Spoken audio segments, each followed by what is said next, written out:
Football is a game where you must know your enemy. You must know its every nuance, its strengths, its weaknesses. You must identify the enemy's primary target and neutralize that threat. You must know where the enemy is at all times and when and how it will strike. If you don't, you will pay dearly. At playoff time, the stakes are raised. Eliminate your enemy, or it will eliminate you. That time is here. That time is now.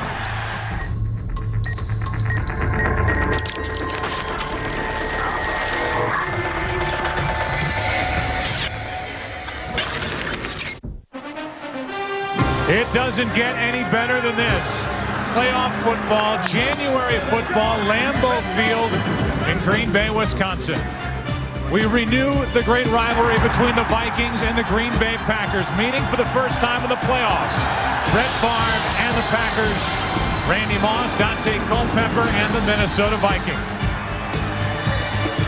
And now welcome to the broadcast booth, everybody. I'm Joe Buck, Troy Aikman, and Chris Collinsworth in just a second. Well, here are the Green Bay Packers rolling into the playoffs, winners of 9 of their last 11 games, while the Minnesota Vikings, for the second year in a row, lose 7 of 10, yet get into the playoffs even after a loss at Washington because Carolina lost. And Troy Aikman, you're first up. I guess if history tells us anything about these two teams meeting this season, we ought to expect a lot of offense. No question, Joe. I mean, you got 2 explosive offenses going against 2 struggling defensive teams, and to think that the Packers defensively are going to redefine themselves in the 17th game of the season is not realistic. The Packers, if they're going to win, they're going to win the same way they have all season long, and that's on the right arm of Brett Favre. The Packers feel that they can exploit the secondary for the Minnesota Vikings, and Chris, you've got to believe that in this game it's going to be much like the previous 2.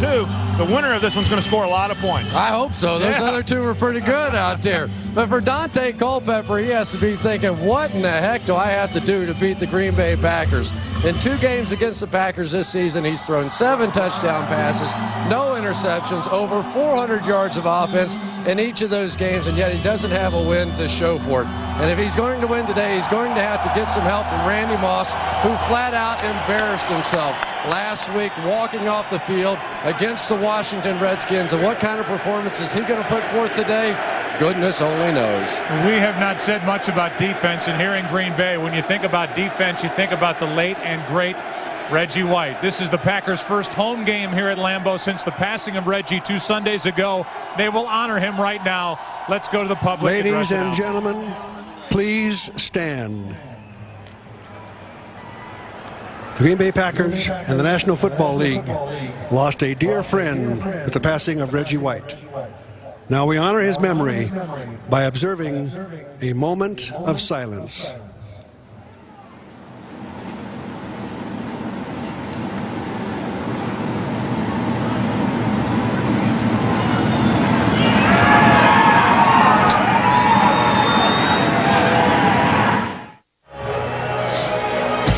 We welcome you back to Lambeau Field. You're watching Fox Sports, broadcasting in 720p, the world's finest high-definition standard, and Dolby 5.1, presented by DirecTV. DirecTV, rethink TV. Right now, down to the field, Chris Myers with Vikings head coach Mike Tice.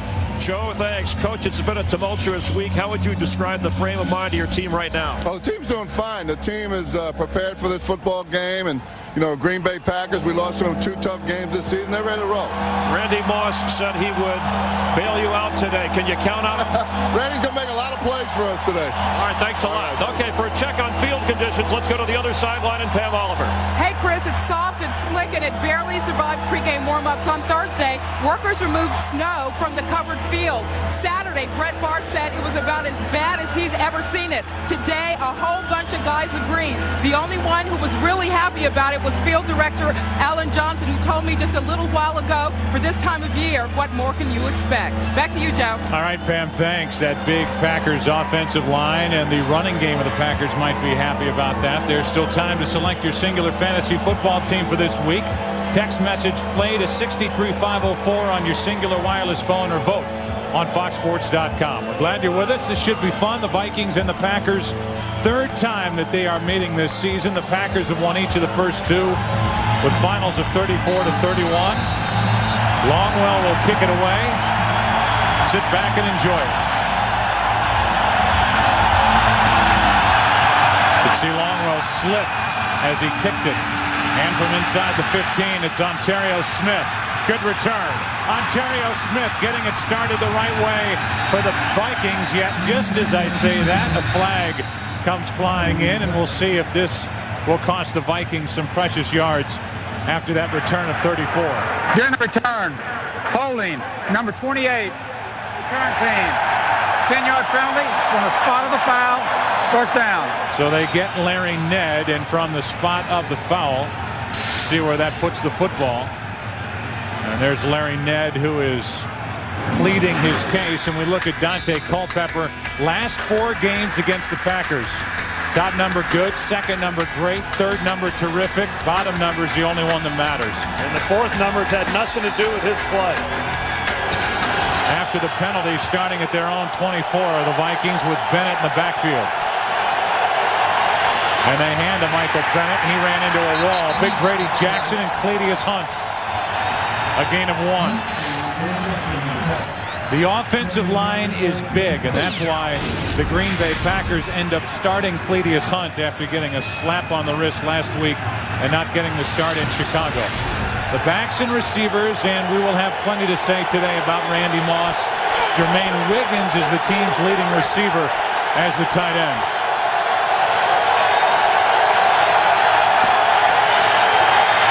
Second down and 9. Culpepper slings it. Randy Moss. Al Harris slings him down. Moss got 7.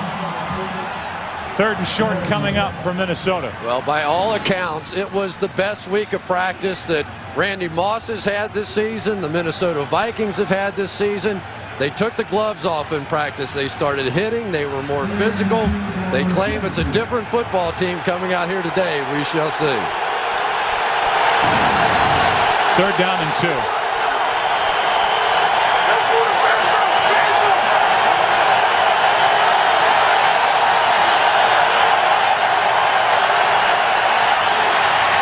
Culpepper with time. Flushed out. Try to run for it. Now flip it. Pass is caught. Downfield. Mo Williams into the open field. No penalty flags. Touchdown Minnesota. What a start for the Vikings.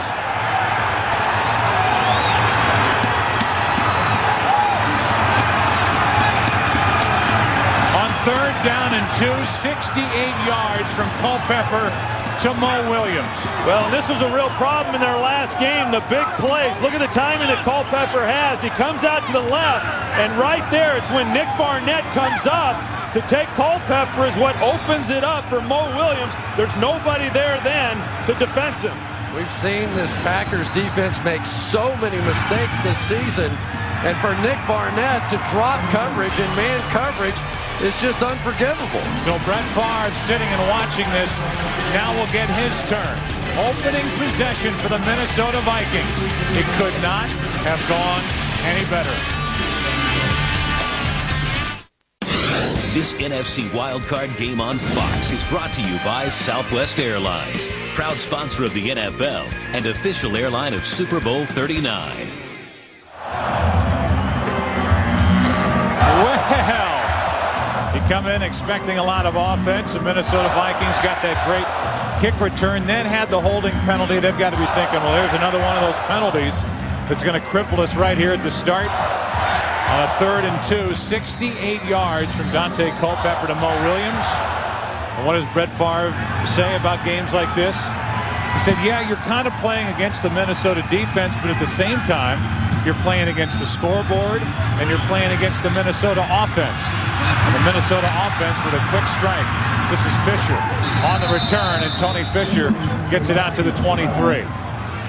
You know, the last time these two teams got together, missed tackles were the story in that one as well. In the first half, we saw 3 straight plays where missed tackles came into play as the Vikings ran up and down the field, scoring touchdowns on each of these plays. And then you come back to open this game, and what happens? Darren Sharper misses a tackle, and Mo Williams is gone.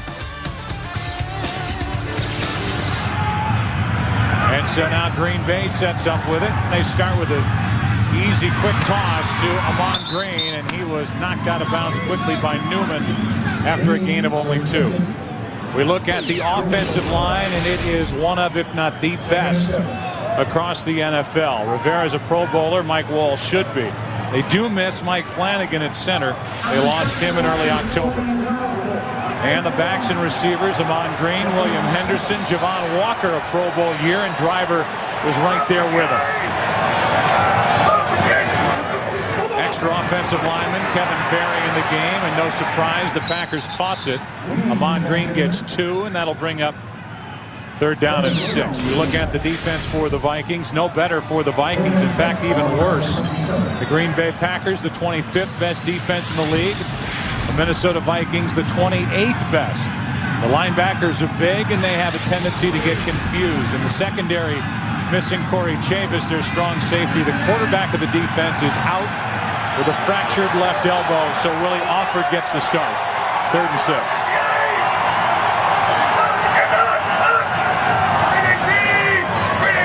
Trying to get an easy 5. The Vikings don't come across too early, and the sack from Claiborne.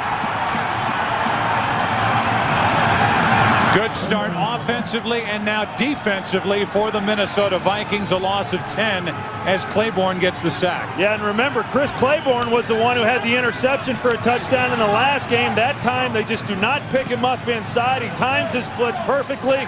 Brett Favre has no chance to get that ball out. And you do see a little bit of what the heck going on with the Minnesota Vikings. They're just out there firing right now, taking chances and playing to win. Line drive punt by Barker, pretty good one. Burleson on the return, and he gets it out to the 45.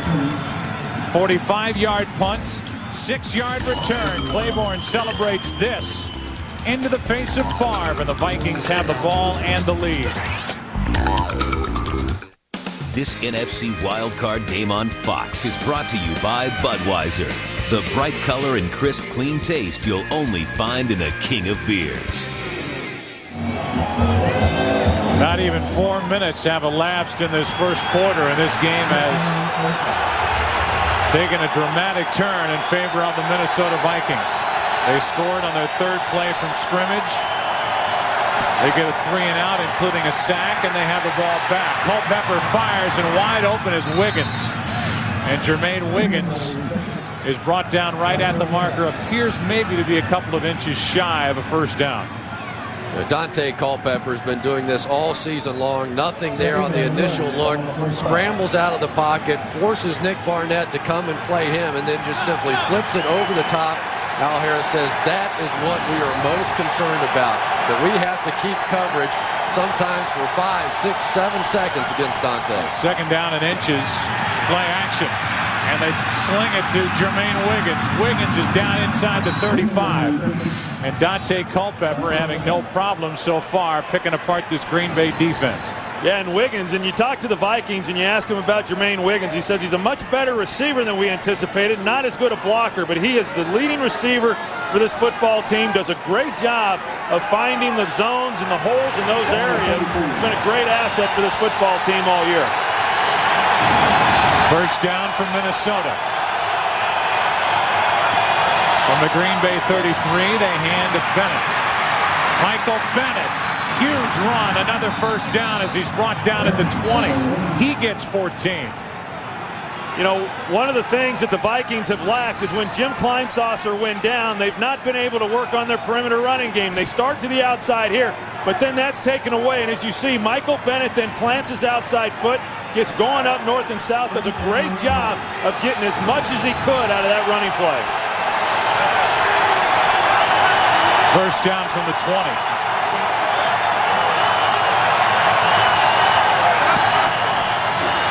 Culpepper off his back foot, flips it up for Moss.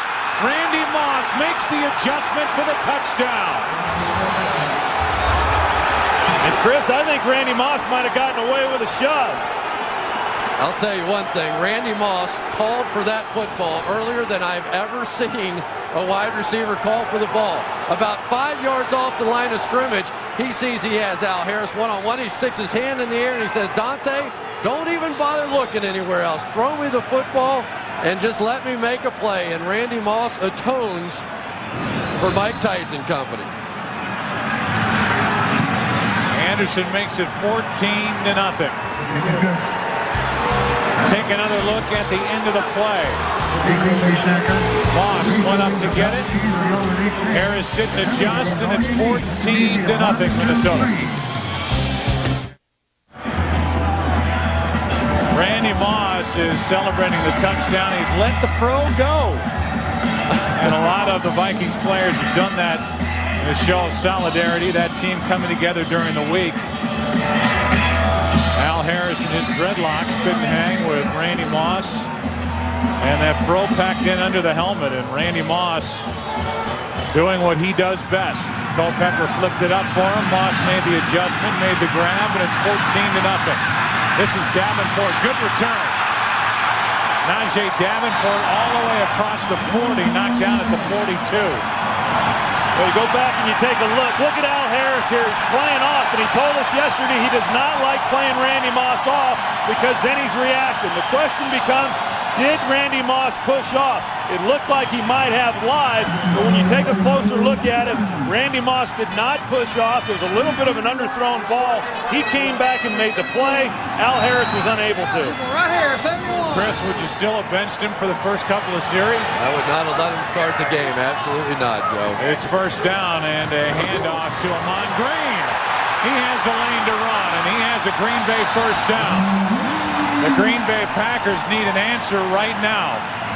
Well, if you followed the Minnesota Vikings at all this season, you know a 14-point lead really means not much at all to the Green Bay Packers offense. This is one of the best offenses in the NFL, and they have had their way with this Vikings defense in the prior two matchups.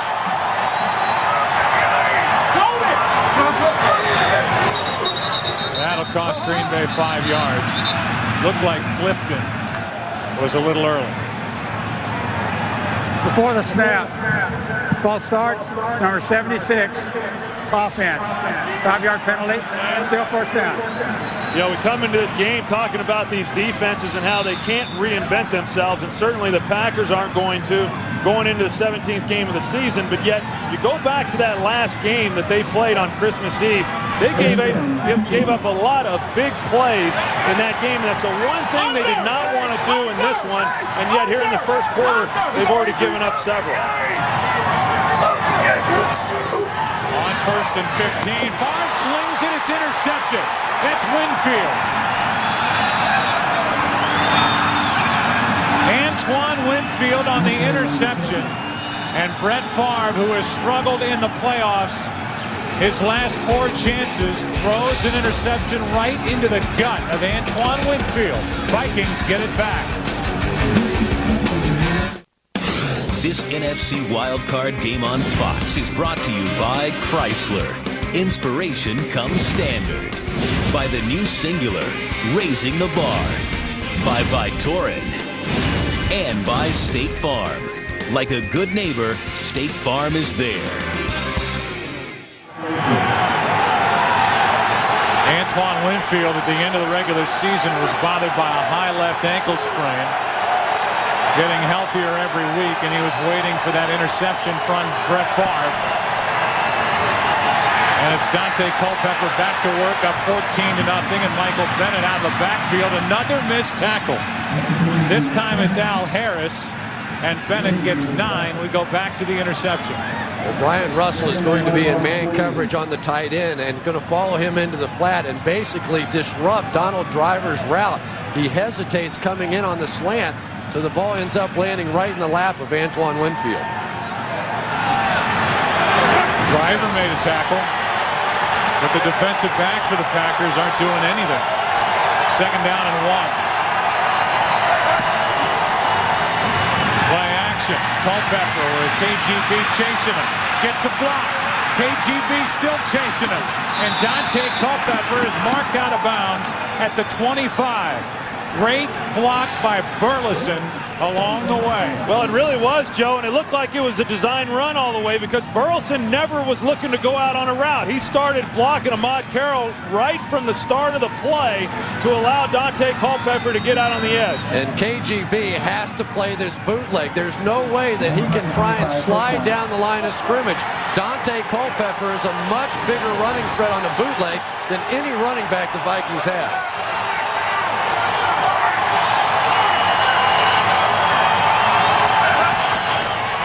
first down. They hand a Bennett for the first time today. The Green Bay defense makes a play, a loss of 2. Let's go down to Chris Myers.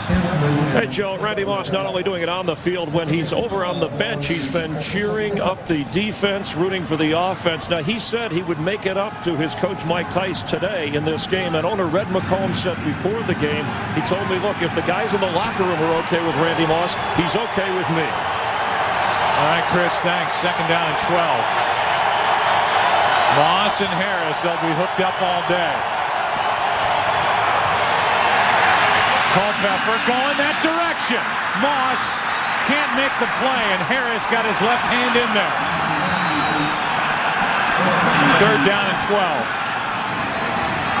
Well, Dante Culpepper saw the one-on-one matchup. He knew he was going there from the time he got the ball in his hands. He gives him a shot. He holds the safety. And if he gets that ball out just a little bit further, Randy Moss is able to come down with that one for a touchdown. You know, Troy, though, Darren Sharper has to be able to get there on the cover, too. He's had the problems with injuries this season. But if he can't get over the top on that cover, too, Al Harris is going to have a long day. First incompletion from Culpepper this afternoon, third down and 12.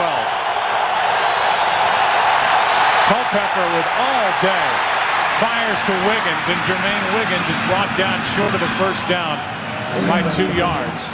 It'll be fourth down. Tonight, as the world becomes more dangerous, there's only one man we can trust. Jack's back in the most critically acclaimed series on television, 24. The 2-night premiere event begins tonight, right after this game here on Fox. I know it's on Fox, but the best show on television, I'll tell you. Be careful about watching it. You'll never miss an episode after that. Anderson drills it. Is it long enough? It is. Just got over the crossbar, and just like that, it's 17-0. And Mike Tice, it looked like he was fighting back a smile. The Vikings, losers of 7 of their last 10 coming into the playoffs, are up 17-0. Culpepper celebrates the 35-yarder by Morton Anderson. You look at the total yards, 171-6. Time of possession, there's still 6 minutes left in the first quarter. And it's 17-0, Vikings on top. Home field advantage isn't what it used to be for the Green Bay Packers during the regular season, just 4-4. They lost the home playoff game 2 years ago, the wild card round of the Atlanta Falcons, and Brett Favre, we'll talk about it more, has really struggled his last 4 games in the playoffs. Davenport should end up with a good return again as he runs into a wall and keeps going. Decent field position for the Green Bay Packers out to their own 38. Let's go down to Pam Oliver. Hey, Joe, by contrast to what Chris Myers was talking about, the Packers, they came out shell-shocked. They still look shell-shocked. This was absolutely what Mike Sherman feared, that Minnesota would come out hot given all the controversy they've been through. I'm sure what he wasn't counting on was how his team would help Minnesota with turnovers and missed opportunities. Back to you. All right, Pam. The first 15 playoff games that Favre participated in for Green Bay, he was 10-5, 27 touchdowns, 13 interceptions. The last 4, he's 1-3, 6 touchdowns, 10 picks. This is Henderson, the All-Pro. He hauls it in, gets it out to the 44.5, a gain of 7. And I'll tell you what, Joe, coming into this game, the Packers coaches and the players themselves, they knew that they were going up against a wounded football team and a team that was entering the playoff not real confident in where they were as a ball club. They did not want to allow Minnesota to get off to a fast start. Wanted to give them every reason to just quit, but that's exactly what's happening. They're going to make big plays. And now losing the handle on the football is Amon Green. It looked like Green was able to get back on top of it, and he did. And there's another fumble by Amon Green, and that's the one thing that Amon Green has never been able to get rid of, the label of being a fumbler. You know, the fact that the Minnesota Vikings have come out here and put 17 points on the board is not shocking. The fact that the Green Bay Packers offense has been fumbling around and playing the way that they have in the first quarter, well, you just could not have anticipated that. Third down and 2. They hand off. First down, Green Bay. Amon Green got 4.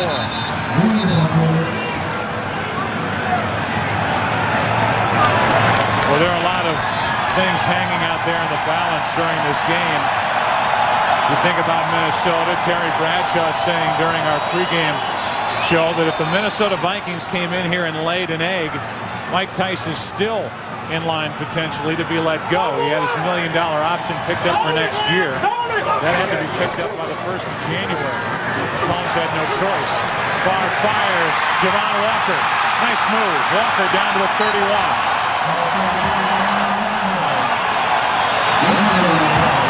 And for Green Bay, guys, Mike Sherman made the decision to get rid of Ed Donatel after last year's playoff loss, and that defense has regressed. You take a look at Javon Walker running the comeback route, does a good job of pushing Antoine Winfield off of him, and that's really what Javon Walker does best. He runs the outside routes, the outside breaking routes, as well as anyone. Tossed to Davenport. Ajay Davenport pushes the pile to the 26, a gain of 4. And the one thing that Brett Favre told us last night was that you look at the game we played the last time against the Minnesota Vikings, and up front, our guys got whipped. This defensive line from the Minnesota Vikings beat our guys up front, and today we have to try and reestablish with our offensive line. One guy to pay attention to is Kevin Williams. Only his second year, number 93, is getting the reputation of being the best defensive tackle in the game. Favre, Walker, incomplete. Javon Walker trying to adjust to it. It'll bring up 3rd down and 5. And Brian Williams, the defensive back, was in coverage there. Really a nice job. Man-to-man coverage. He's got Walker. And Brett tries throwing it up high enough. Walker had it, but Brian Williams is able to knock it out of his hands right there at the last minute. And the way that ball went up, Packers were fortunate it wasn't intercepted. Russell was back there deep, had a shot at it. Fisher in the backfield on 3rd and 5. Blitz. Packers pick it up, and that is incomplete. Now batted around and intercepted. And now fumbled. Now they're going to say incomplete. Official comes in at the end saying incomplete, even though Offord had it rolling around on his chest. Grabbed it for a moment. The call on the field right now is incomplete. It looked like an interception and a fumble, but they're going to say incomplete. And if Javon Walker has a weakness, it's right here. It's on these in-cutting routes, and you can see that he was clearly intimidated. Offord trying to get the ball, and he does have it and takes a step with it. And the interesting thing is that would have been a Packers 1st down with where Rivera recovered the ball. It would have been a new possession. It would have been a 1st down had they determined that Offord controlled it before he suffered the hit by Fisher and then lost it. But right now, the call on the field is incomplete pass. But I don't know that you can challenge that, because if the official said that he blew it dead, it wouldn't have mattered that Marco Rivera recovered the football. So if he calls incomplete pass when the ball goes to the ground, there's nothing that the Packers could have done anyway. And Mike Sherman is getting that explanation right now. The ruling on the field was that the pass was incomplete because the receiver never maintained full control of the football, and that is not being challenged by Green Bay. It is 4th down. It's not being challenged because it can't be challenged, and it's 4th down now. Green Bay has the football, and they bring their field goal unit on to the field, and it will be roughly a 43-yard try by Longwell, who, kicking down toward this end of the field during pregame warmups, was hitting from this distance easily. Boy, it's not often that a dropped interception is a good play for the defense. Postseason career not good from this distance. 43-yard try. Longwell hits it, and the Packers are on the board. But again, here's the play. Off the hands of Walker. Eventually into the arms, but not long enough. But Willie Offord, no fumble, incomplete, field goal at 17-3.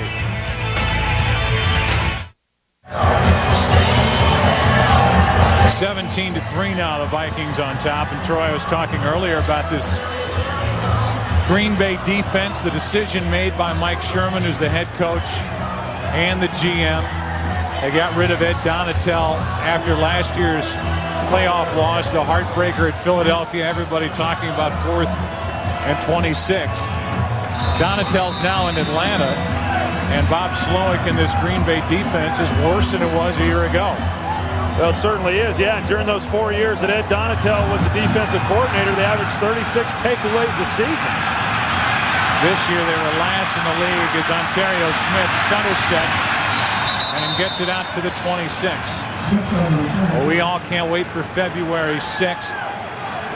That will be Super Bowl 39. And don't miss Paul McCartney in the AmeriQuest Mortgage Super Bowl 39 halftime show. Sunday, February 6th. It's only on Fox. I hope he does another duet with Terry Bradshaw. That was just about my favorite moment of the last Fox Super Bowl. Absolutely. Terry's going to work on the words a little bit between now and then, though. 2 minutes, 37 seconds left, first quarter. Bennett. Green Bay defense steps up, stands up, and a gain of only 1.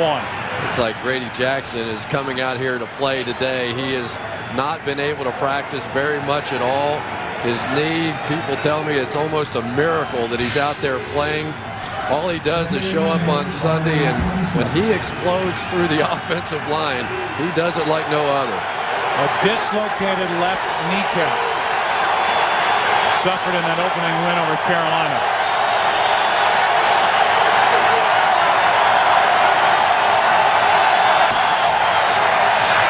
Second down and 9.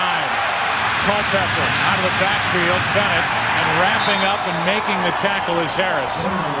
Out to the 30, a gain of only 3, and that's something that the Packers have been working on in practice. He said, don't worry, Harris did. We've been working on trying to get back to the basics and relearn how to tackle. They've missed some. This one wasn't missed. Well, he does a good job here bringing down Michael Bennett. And you look at what the Packers have done in this game. They've mixed up coverage very well. They played a lot of cover 2 the last game, did a good job with it. They sprinkled in enough of it here today to keep the Vikings a little bit off balance, at least on this drive. Third down and 6.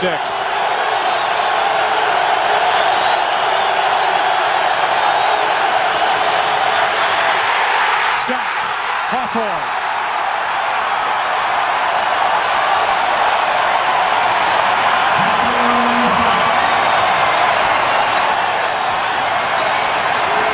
The pressure package that Green Bay had, and they used a lot of earlier in the season, and the defensive players would like to see more of it.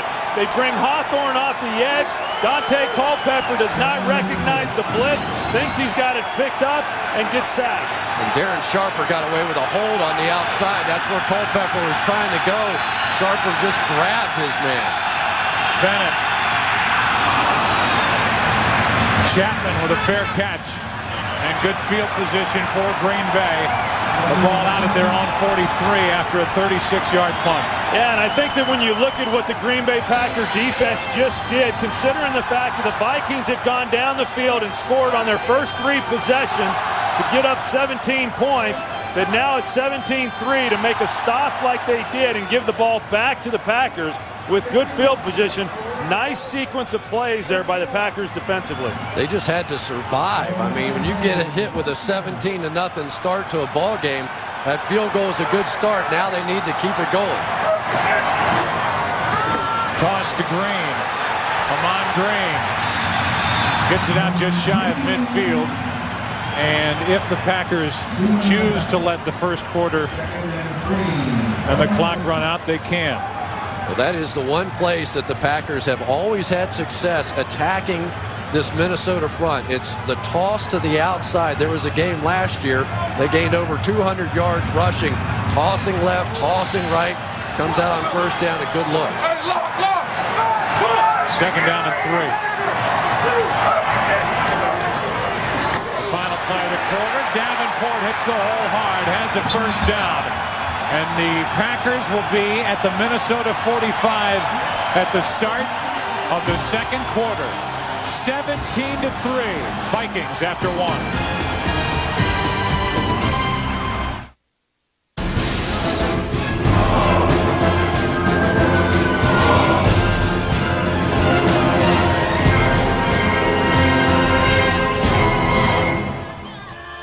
Fast start for the Minnesota Vikings in this one. They went up 17-0. It's 17-3, and Green Bay has a first down at the Minnesota 45. So you know, for the Packers, postseason history, their biggest comeback, 10 points. Those two games were tied at the end of a quarter, just so you know. Favre out of the backfield, Henderson. Room to run. First down, William Henderson inside the 30 to the 28.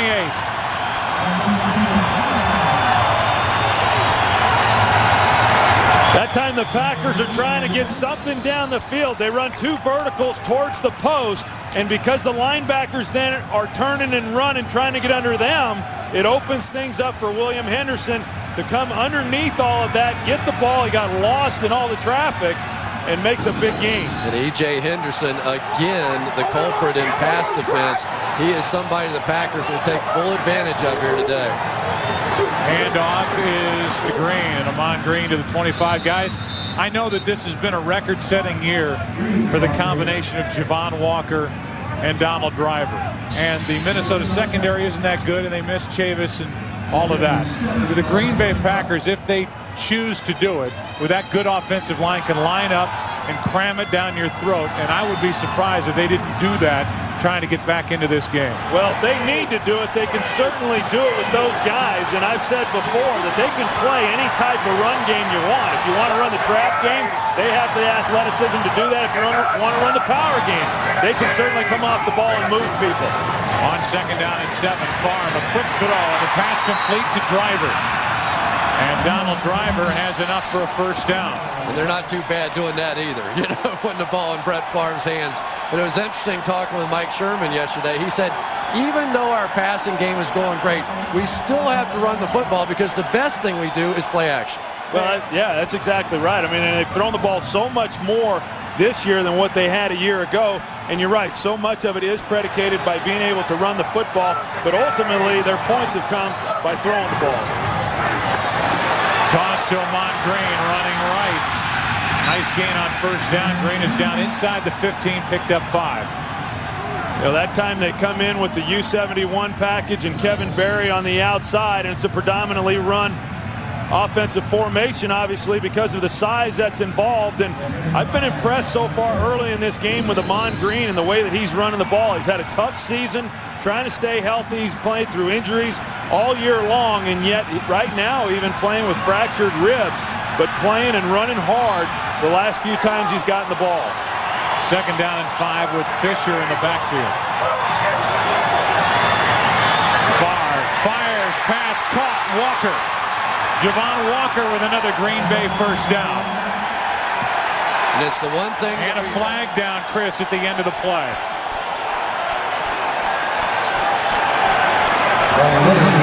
Walker gets up gimpy, and they threw a flag right at the end of the play. Personal foul, unnecessary roughness, number 27, defense. Late hit, half the distance to the goal, first down. Russell. Well, the bigger news, because that's only about a 3-yard penalty, but Javon Walker is still hopping around on the field, and he has definitely been the biggest threat the Green Bay Packers have had from the wide receiver corps this season, and you can tell he's still very uncomfortable. The ball is placed at the 3. First down and goal for Green Bay, down 17-3. Davenport. Lucci blocking for him. Davenport. Unbelievable. The football. And ending up with the ball is Bubba Franks, and they're going to mark Franks back outside the 5 at about the 7. Joe, it was unbelievable. The ball bounced right out of the running back's hands, right into Bubba Franks' hand. It's almost like a lateral as you watch him going down the field. Davenport's going to get hit. This thing's going to flip out, and Bubba Franks is going to catch it in midair. It's like it was a play of some kind. Well, that's 2 fumbles now by Green Bay, one by Davenport and one by Amon Green that they've been able to recover. Second and goal from the 6. What a break that was for Green Bay. Handoff down inside the 5 is Amon Green, a gain of 2. And we go back to that hit on Javon Walker.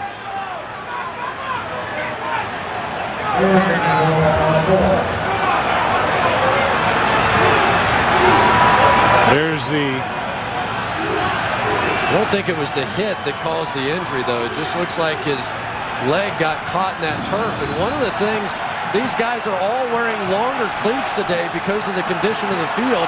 And you just wonder if he got his foot planted and somehow twisted his knee or ankle. Third and goal from the 4. Packers, touchdown! Bubba Franks.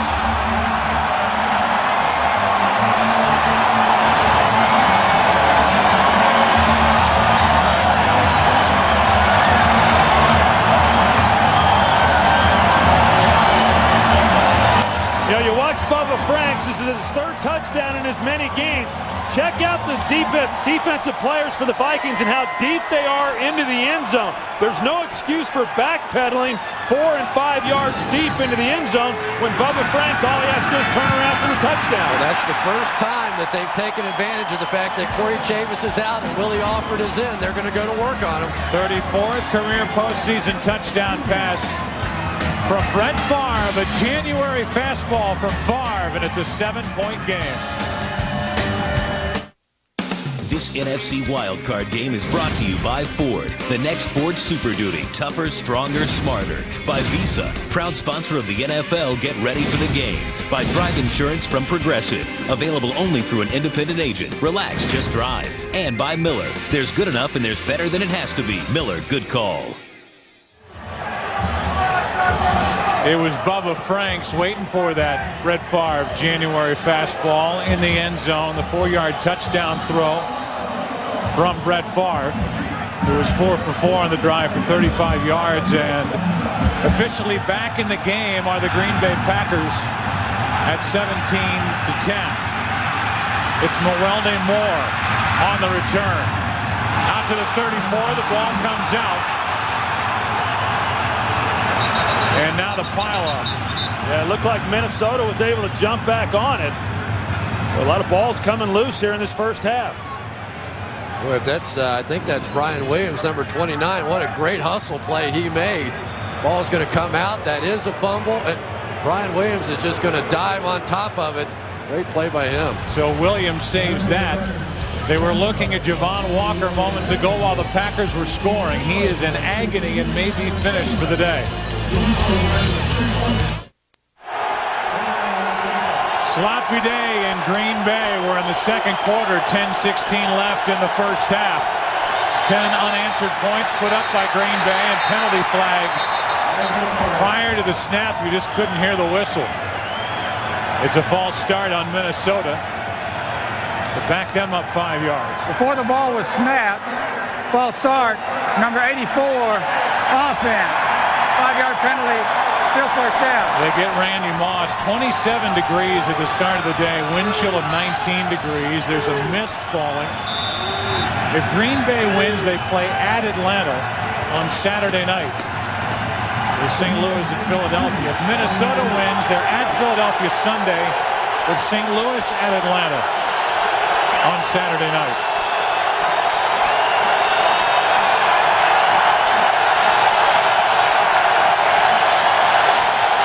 Quick throw, Burleson. Another missed tackle. Nate Burleson down the sideline. Forced out of bounds. It was Hawthorne who missed the tackle, and Burleson gets 28. And I don't know what happened to Ahmad Carroll, but he came running off the field, and Michael Hawthorne, a safety, came running on the field. They saw the matchup on the outside with Burleson and just simply raised up and hit him. Well, Hawthorne was off of about 10-15 yards on the play, Troy. Yeah, and so far, the Green Bay Packers have not played a lot of their cover two. And if you're going to play one-on-one outside, you have to tackle. Going back to the last game, one of the main reasons they went to the cover two was because they were missing so many tackles. Movement on the right side of the offensive line. Goldberg, the right tackle.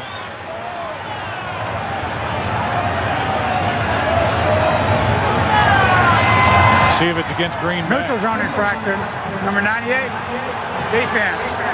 5-yard penalty, still first down. It was Kenny Peterson who was across from Goldberg, who came across early and forced Goldberg to move. And Najee Davenport has been playing with broken ribs, playing with a dislocated shoulder, is being taken off the field for a further look inside the Green Bay locker room. Bennett in the backfield here on 1st and 5. Culpepper can't find anyone now. Throws it, and it's nearly picked off. Dangerous throw. Navies and Roman were there with a pass intended for Sean Burton. Let's go down to Pam Oliver. Hey, Joe, Javon Walker is still in pain from that injury. He remains on the sideline. Trainers have applied ice to the area of the front part of his leg. The Packers say that the receiver is suffering from a shin injury. He's also questionable. Meanwhile, you probably saw now Jay Davenport headed into the locker room. He's going to get x-rays on his shoulder. All right, Pam, thanks. 2nd down and 5.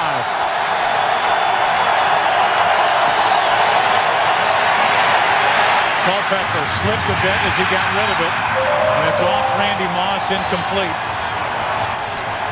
3rd down and 5. And right now, Minnesota would be outside field goal range for Morton Anderson. Well, so much of what the Packers want to try to do defensively is really dependent on how well they cover on the outside. They're not able to bring the pressure they'd like to if they can't cover, and they certainly can't play one-on-one if they don't make tackles. 3rd down and 5.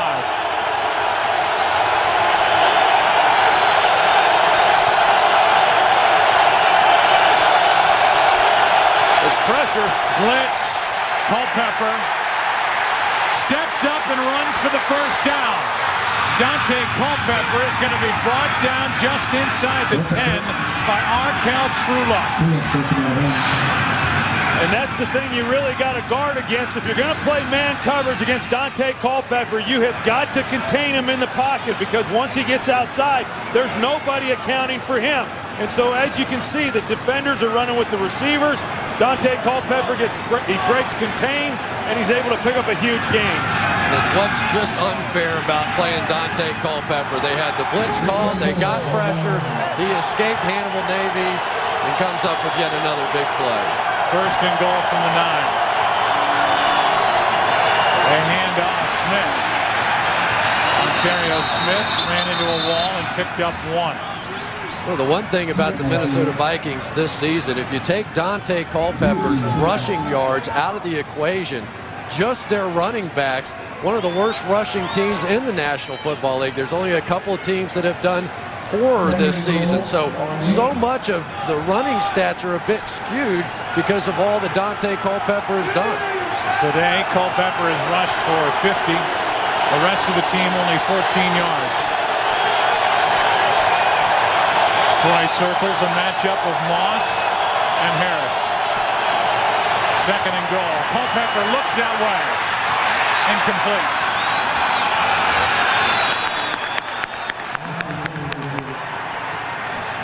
That time Al Harris played it really well. He had inside help with a safety in case Moss went to the inside. You can see Sharper working his way. But Al Harris does a good job of staying over the top and not really giving anywhere for Dante to throw that football. Of course, Al, he never even saw the ball thrown. 3rd down and goal.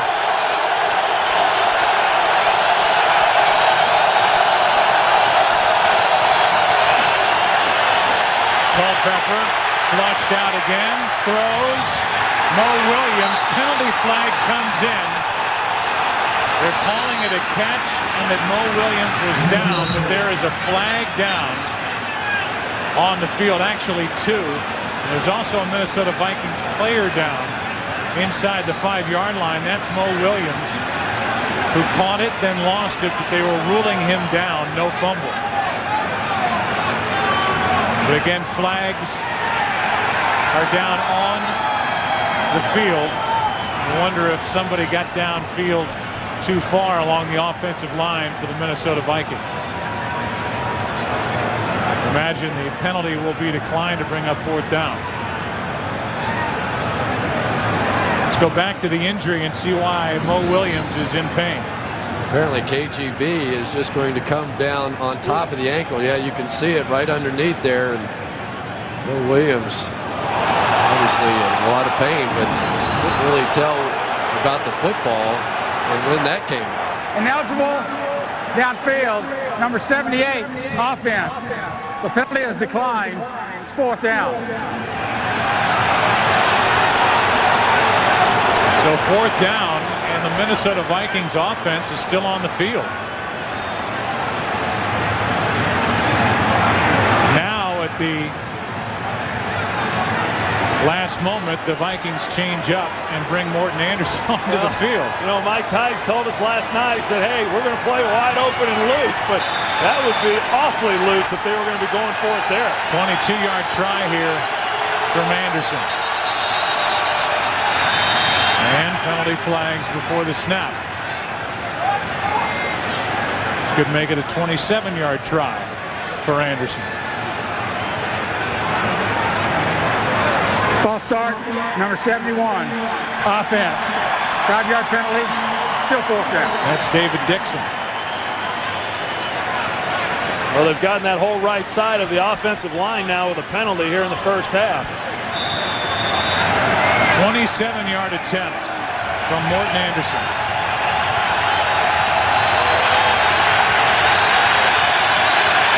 Good snap, and slipping and falling is Anderson.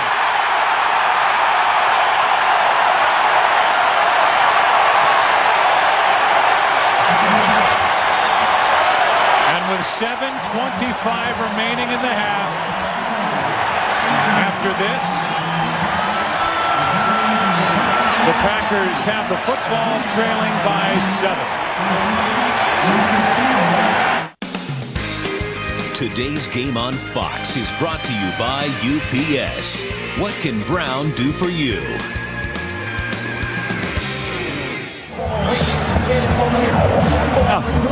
It's a 17-10 Minnesota lead, and there's the spot, the exact spot where Morton Anderson slipped and fell as he tried to hit that 27-yarder. In case you're wondering why the ball is spotted just inside the 12, it was ruled a block and a recovery.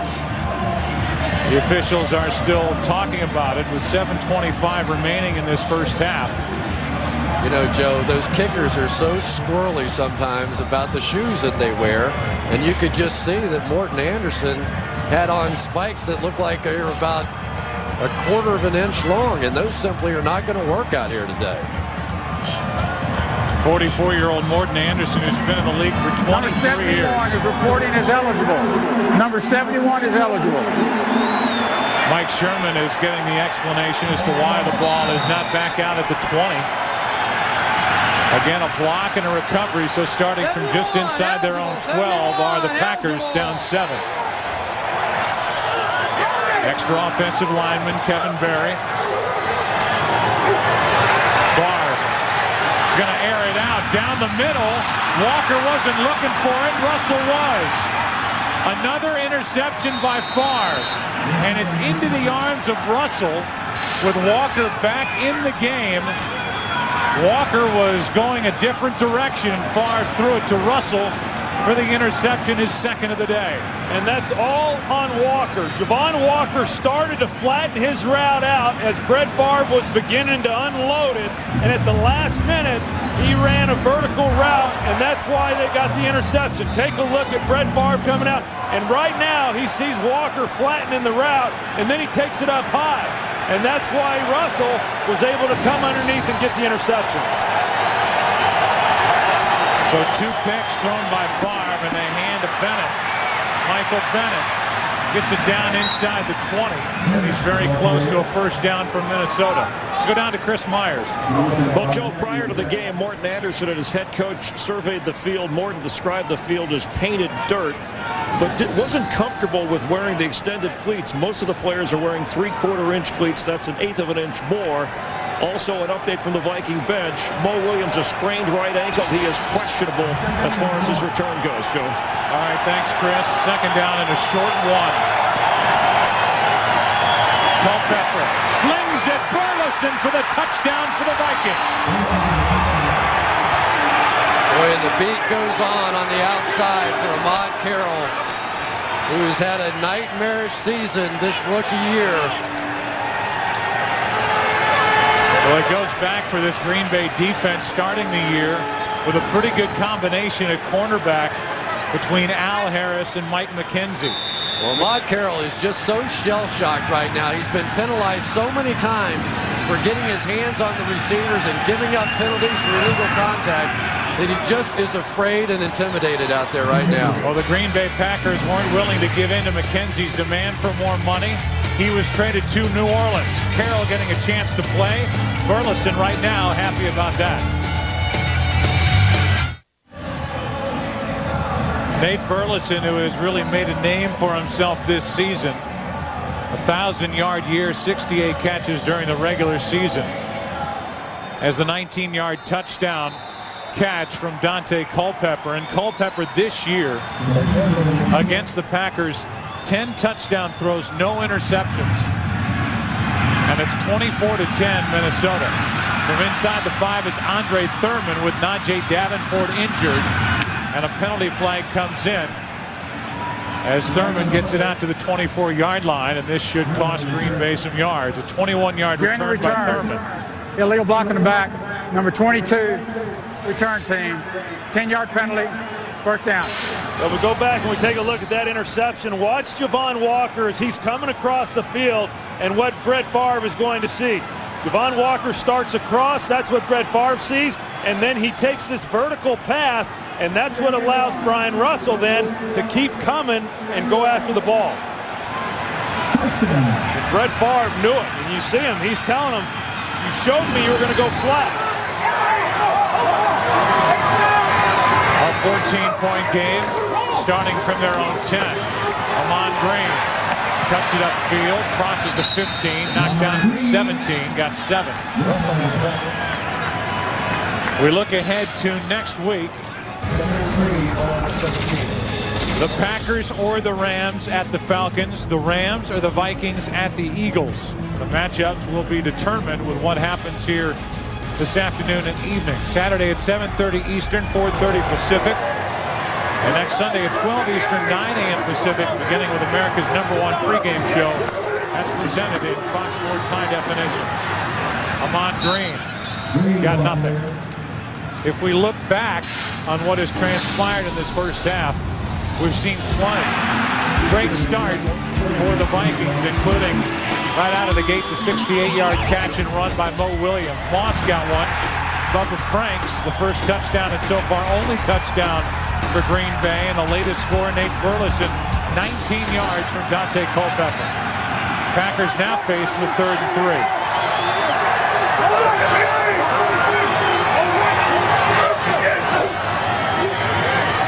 Favre with time, fires it, and the pass incomplete.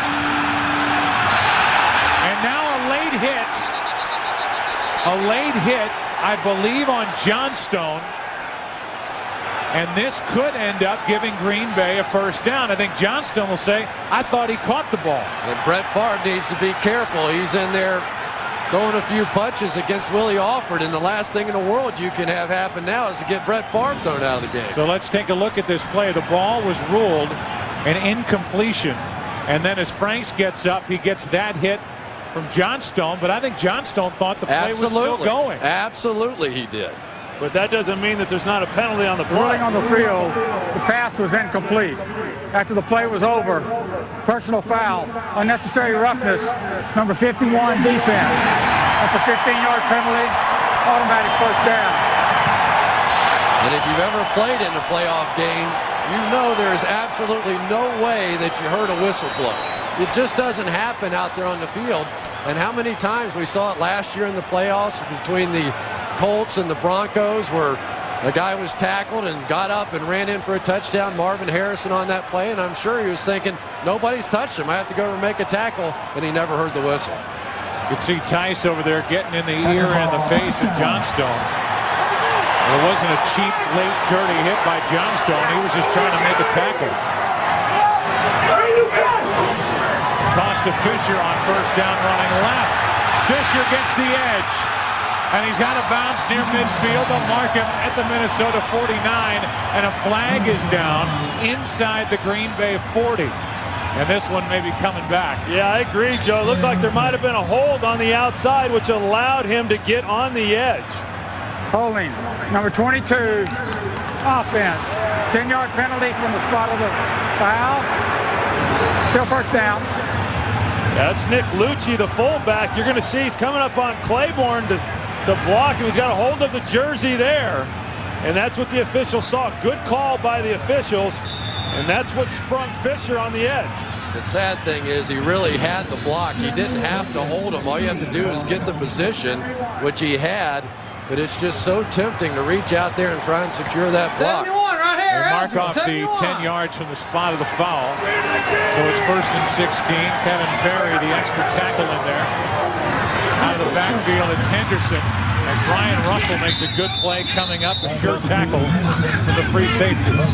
Gain of only 4. Yeah, I think in talking with Mike Tice yesterday, and he was discussing his defense, and obviously a much maligned group all season long, but he had really felt that the last couple of weeks this defense has played pretty decent football, and it was the offense that was going to have to stop making some of the mistakes that were killing drives and keeping them from scoring points. So far here today, this defense for the Minnesota Vikings has stepped up to the challenge and has played well. 2nd down and 13. Far down the middle of the field, it's Franks. Bubba Franks inside the 45. And if there's one thing we know about Brett Favre, 2 interceptions or not, he's going to keep throwing it. He's going to keep going downfield, and this time good for 29 yards to Franks. And the one spot that I think he's going to attack more and more is against Willie Alford, the safety who took over for Corey Chavis because of the injury there. Alford is really not much of a cover guy. He's a guy who's pretty good coming down, playing 8 in the box, playing the run. But when you get him in the open field, he's a liability. On 1st down, Favre gonna run and slides down at the 39-yard line, a gain of 4. Kinda. Well, he's stomped. He doesn't run like he used to, but he's still a pretty elusive quarterback back there in the pocket, and a guy who's difficult to bring down. And he knew right away he had nowhere to go with the football, and fakes the throw, opens up a little bit of a lane, and gets as much as he can, and as a good veteran will, get on the ground. 2nd down and 6. Ahman Green over the right side. Ahman Green is flipped and brought down just short of a 1st down. It is really fun to watch this Green Bay offensive line pull and make blocks. Mike Wall, a former wide receiver, pulling across that time and really clearing a path. You really see all these offensive linemen, even the tackles, with their ability to get out and pull and make plays in the open field. And back when they had Mike Flanagan at the center, they were probably as athletic as any offensive line in the game. The Green Bay Packers have 2 downs to get about half a yard. It's 3rd down and 1. This would be 4-down territory. Doesn't matter as Ahman Green is down to the 29 with a 1st down, and that may carry us to the 2-minute warning. And I think Ahman Green is just so good at being able to find a crease in a defense, and he's very patient when he runs with the football, finds the crack, and is able to get what he can. Everybody catch your breath. 2 minutes left in this first half at Lambeau. Brett Favre in his Hall of Fame NFL career has never brought his team back from a deficit of more than 14 points. It was 17-0 Minnesota in this game before you could blink. And with 2 minutes left in this first half, the end of Wildcard weekend, it's 24-10, Green Bay with a 1st down inside the Minnesota 30. A cold, sloppy day here at Lambeau. And Favre checks it down to Fisher, incomplete. In the 2nd and 10, coming up on the Visa halftime report, JB, Terry, Howie, and Jimmy will have scores and highlights and a preview of the 24 season premiere, which we have had a chance to preview. That's a good part. It's a good part of our job, isn't it? We get it a little before everybody else. Well, I really think for the Green Bay Packers, they have to score a touchdown here.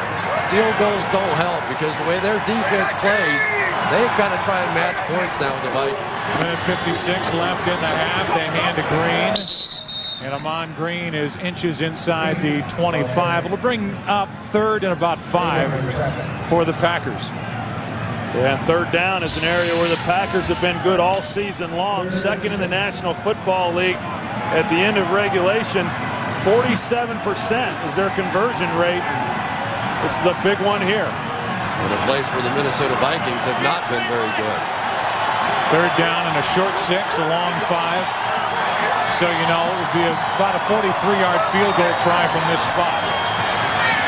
Barr sprints to his left, fires, and there is a lot of contact and a penalty flag. Driver was interfered with. Winfield pleading his case, but this one is against Minnesota, and that'll give Green Bay a much-needed first down. Boy, the Packers really catch a break there. Antoine Winfield all over this route. He's returning from the injury. By far their best cover corner. Breaks on the ball. And really just Donald Driver. He was anticipating the Driver was going to come back for the ball, which he really didn't do. So Winfield went through him. Yeah, Driver didn't go down, didn't go back to the ball at the rate that Antoine Winfield was. And as you saw, there was contact prior to the ball getting there. Unfortunate play for Antoine Winfield. Pretty smart play by Driver to sort of hold his position and force him to come through him to get to the ball. That is 2 third-down penalties on this drive that have given Green Bay new life. And Amon Green gets it to the 10. You remember the late hit on the 15-yard penalty on Johnstone, which has led to this. Second down for Green Bay from the 10-yard line of the Vikings. They need to get it inside the 2 to get a fresh set of downs. They really need to get it into the end zone before the end of the half with 50 seconds and counting remaining here at Lambeau. 14-point Viking lead. Second down and 8. And they flip it to Amon Green. Can't get to the edge, and what a good play by Winfield. Antoine Winfield, who is Mike Tice's favorite on this defense, says he has a nose and a desire to get to the football, and he did there. Well, he led the team in tackles prior to getting hurt and missing some time because of the injury. And, you know, yeah, not a real big guy, but he is not afraid to come up and put a hit on a running back. And you don't see that a lot these days with defensive backs. Troy, how much have they missed Antoine Winfield over the past couple of weeks with that injury? This guy had really become, I think, the best player on their defense. Kevin Williams, you can certainly make an argument for him as well. But one of the smallest guys on the field, but just so tenacious to the football. Next time you guys are out there voting for the Pro Bowl, keep this guy in mind, because when you watch him on film, he really sticks out. Yeah, and because he plays corner, you think that the reason that they miss him the most is because he's not out there covering wide receivers. And yes, that is a factor in it, but as we just saw, they also miss him because he has the ability to come up and make plays on the corner and squeeze things back inside. Green Bay just used their first timeout. 29 seconds left. A 4 wide receiver set for the Packers on 3rd and 6. With the pocket, now pulls it down. Buys some time. Gonna run. Looking for the corner. Oh, my goodness. And they're going to call Favre way across the line of scrimmage. I mean, he was across it by 4 yards. Yeah, and your whole body's got to be across. No doubt on that one. He was 4 yards past. And he knew it. Now, had that have been an interception, it would have counted. It would have been an interception had Minnesota had come up with that ball, but Walt Anderson's coming back. Illegal forward pass. Number 4, offense. He was beyond the line of scrimmage when he threw the ball. That's a 5-yard penalty from the spot of the throw, and it's a loss of down. It's 4th down. The loss of down is the big part of it. I mean, he is 4 yards past the line of scrimmage, but he had no chance of getting the ball running it into the end zone as his alley to the corner, the front right corner of the end zone, was shutting down in a hurry. Do you think playoff football makes this guy uptight? I mean, are you kidding me? The funniest part was Walt Anderson could barely make the call without laughing the referee. It's a 28-yard attempt. Trying to make it an 11-point game. Longwell. The kick, no good. Wow. You can see the holder Barker spinning it, and Longwell off his foot hooks it, and it stays 24-10. Well, just a remarkable change of momentum here for the Minnesota Vikings. Those laces were straight back, perfectly done by the holder, spinning it around in just a skank job. Well, and I tell you what, I mean, for a guy who's had 4 game-winning field goals this year and has been absolutely consistent week in and week out, miss it from there, that's unbelievable for Ryan Longwell. He's a Pro Bowl alternate, and all Mike Sherman can do is hang his head in disbelief. You just wonder if watching Morton Anderson slip out there, you get a little tentative with that plant foot. That is one of the worst parts of this field with regard to footing. And that hook by Longwell, maybe even that 5-yard penalty on the part of Brett Favre, throwing it from across the line of scrimmage. It's still a 14-point game. We're at the half. Great half of football for the Vikings. Visa Halftime Show coming up after this from your local Fox station.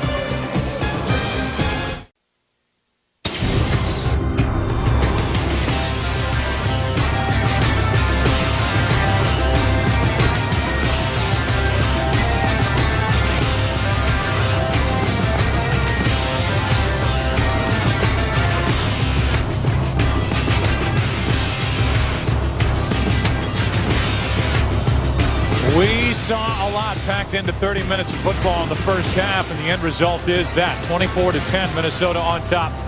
Start of the third quarter is right around the corner. The first half statistics: rushing yards about even, passing yards, total yards tilted in favor of the Minnesota Vikings, and the turnovers, that's same old story, same old thing you talk about every time you go into a playoff game or any game.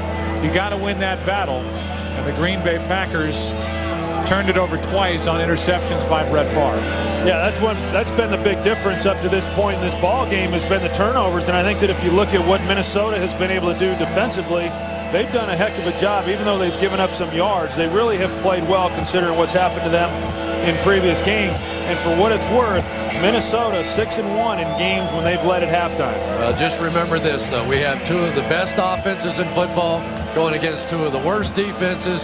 So a 14-point margin is simply not enough in a game like this. Minnesota Vikings have to hope that this game isn't like their season. A fast start and then a fizzle. They started this season 5-1 and fizzled to losing 7 out of 10 down the stretch. Lead by 14, and let's go down to Pam Oliver. Hey, Joe, Mike Sherman very clear about how the Packers need to get into this ball game. He said we can't keep going into the red zone, coming away with no points or simply field goals. He said defensively, we're letting Culpepper just stand back there in the pocket. We've got to get some pressure on him.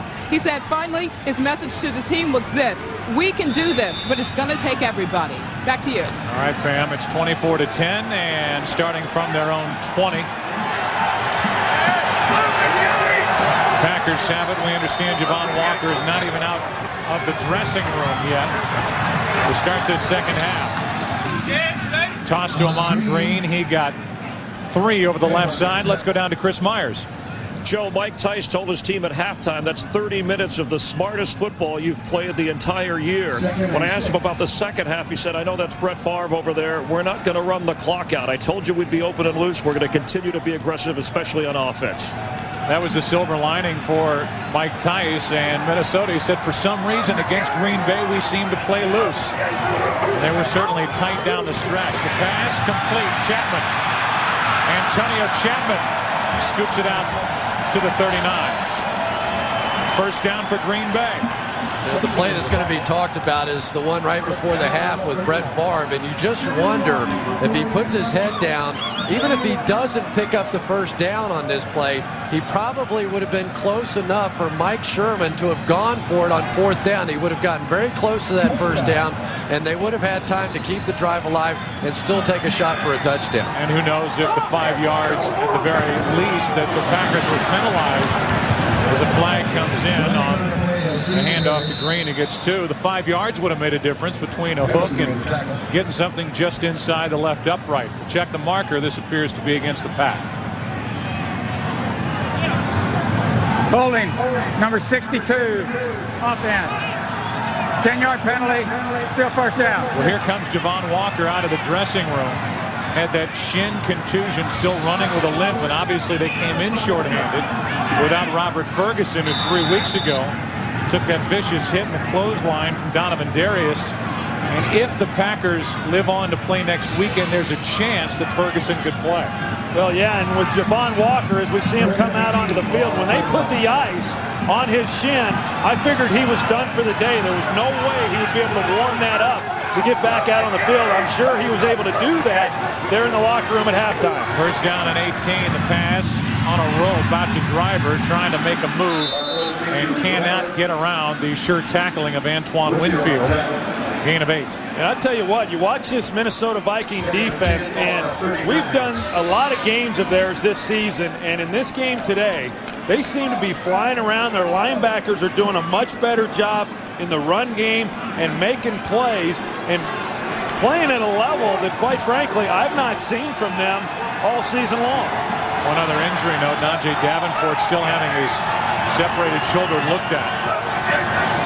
The only information we know about Davenport is Favre sprints left, sets up, and now throws back across the field.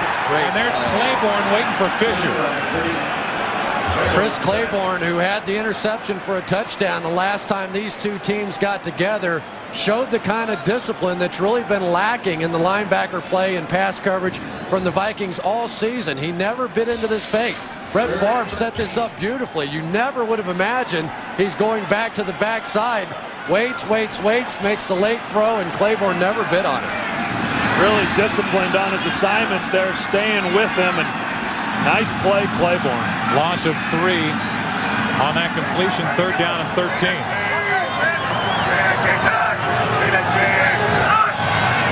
Just got it away. Blitz coming. Dontarius Thomas, that's batted up and intercepted. Back the other way. Pass is picked off and down inside the 25. The Minnesota Vikings get their 3rd interception of the day, and it's Ralph Brown. And take a look at why it happened and the pressure that comes. You're going to see Fisher pick up 1, and then inside of that comes the linebacker, Dontarius Thomas, lays out Brett Favre. Brett doesn't even see the hit. And then on the back end, the ball coming up. See, Brian Williams on the back end of that gets a hand on the ball. It gets deflected, and Ralph Brown makes the interception. You just wonder now with Javon Walker out of the game, that was a throw to Andre Thurman there, and as Brett made the throw, it was well behind Thurman. He tried to turn back, definitely not pass interference on the play as both guys were going for the ball. Well, Ralph Brown gets the interception off the tip, and Dante Culpepper has to take a seat back outside the 30, a loss of 7. I'll tell you what, you go back to the last game that they played 2 weeks ago there on Christmas Eve, and Brett Favre, who does not get hit a lot. We all know that they don't give up a lot of sacks, but he really doesn't even get hit that much. He got hit a lot in that Christmas Eve game, and he's been hit a lot here today, even though he's been able to get the ball out. By the way, at the end of that interception, Chad Clifton came off the field limping badly, needed help to get off the field. So injury to insult at the end of that play for Green Bay. Blitz coming. Vikings pick it up. Pass is incomplete, looking for Moss, guarded by Al Harris. Yeah, it's been a pretty good matchup all day long, Al Harris and Randy Moss. And as you're going to see Randy Moss come off the ball, he's going to expect it on the back shoulder because Al Harris is over the top of him. That's why Randy Moss slowed down just a little bit. That's not predetermined in the huddle as to whether they're going to throw it back shoulder or to the pylon. That time there was just a miscommunication between Dante and Randy Moss. But Dante has to be willing to throw that ball with some elevation. That's the 2nd time in the end zone we've seen him just throw it over his head. 3rd down and 17. They're at the edge of field goal range right now, and the pass is incomplete. Robinson, the intended receiver. And we'll see how the Vikings want to play. If you are pushing it with the left leg of Morton Anderson, if you try it from here, it would be a 48-yard try. With this type footing, that would, by the way, tie his season long. I think the I think the decision that's being made here to punt it is the wise one by the Vikings. Yeah, I do too, and give credit to the Green Bay Packer defense after the turnover, and for them to step up and not give up any points on this drive is huge. Antonio Chapman waiting back at his 10. Bennett punting it for Minnesota. It checks up and rolls out of bounds at the 7. You know, Darren Bennett, one of the absolute best at putting that backspin on the punt, just made it die on the 5-yard line. Good spin for the Vikes, who still lead by 14. This telecast is copyrighted by the NFL for the private use of our audience. Any other use of this telecast or of any pictures, descriptions, or accounts of the game without the NFL's consent is prohibited. This NFC Wildcard game on Fox is brought to you by Southwest Airlines, proud sponsor of the NFL and official airline of Super Bowl 39. So the Green Bay Packers have the ball starting at their own 7, and they are without their outstanding left tackle, Chad Clifton. An ankle injury, and they hand it to Amon Green. And Green gets it back to the line of scrimmage. That's it. Chris Claiborne on the stop. And they were looking at Chad Clifton during the break. Serious pain down on the Packer bench. 2nd down and 10 for Green Bay. Sure, it's causing Brett Favre a little pain as well, knowing his left tackle, his backside protector, is sitting over there on the bench.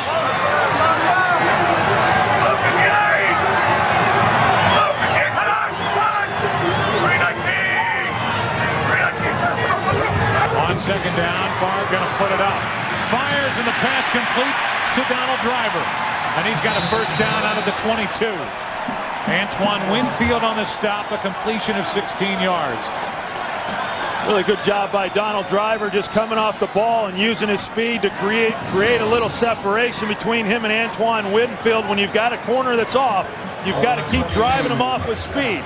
Antoine Winfield felt that Donald Driver may try to run by him, and once Antoine Winfield got his shoulders and hips turned, he was beat. On 1st down, Amon Green. And Green is out to the 24, got 2. Nice play that time by Steve Martin, getting the penetration up the field. And Troy, I really think the story of this game so far has been the play of the front 7 of the Minnesota Vikings. I mean, they are shutting down the running game. Their linebackers are making plays in the passing game that they haven't made in the past. They're just playing an excellent game right now. Well, they really are. They're good in the run defense, and the linebackers are a liability in space. And so a lot of times the Packers would like to try to get them having to cover, but so far they haven't isolated that. On 2nd down and 8, Lucci out of the backfield. Gets it out to the 28, got 4. And to compensate for the loss of Chad Clifton, the Packers have moved Mike Wall out to left tackle. Gray Rugemer is now over at left guard. Scott Wells is in the center position. They use a lot of Kevin Berry as that extra tackle, and that's it for the offensive lineman for the Green Bay Packers. Well, I think the fact that Scott Wells started 2 games for Gray Rugemer when Rugemer was injured, I think that now pays dividends with this offensive line. 3rd down and 4. Time for Favre, who fires, and it's out of the reach of Driver. And Mike Tice, he's still got the hands. You know, he wasn't known for his hands when he was playing, but he showed us a little something there. He was more of a blocking guy, but good reaction. Don't tell me blocking. Look at that, man. He didn't look it in very well, but he made the play. You know you're having a good night for the Minnesota Vikings when even Mike Tyson's making plays catching the football. 2nd punt for Barker. Burleson waiting deep. Jew in his face. Ball comes out, and the Vikings end up on top of it. I'll tell you, how many times have we seen the ball on the ground and the same team is able to recover it? At least 3 times today. Shaw was there to save it for the Vikings, who have the ball and a 14-point lead. This NFC Wildcard game on Fox is brought to you by Lexus and their passionate pursuit of perfection.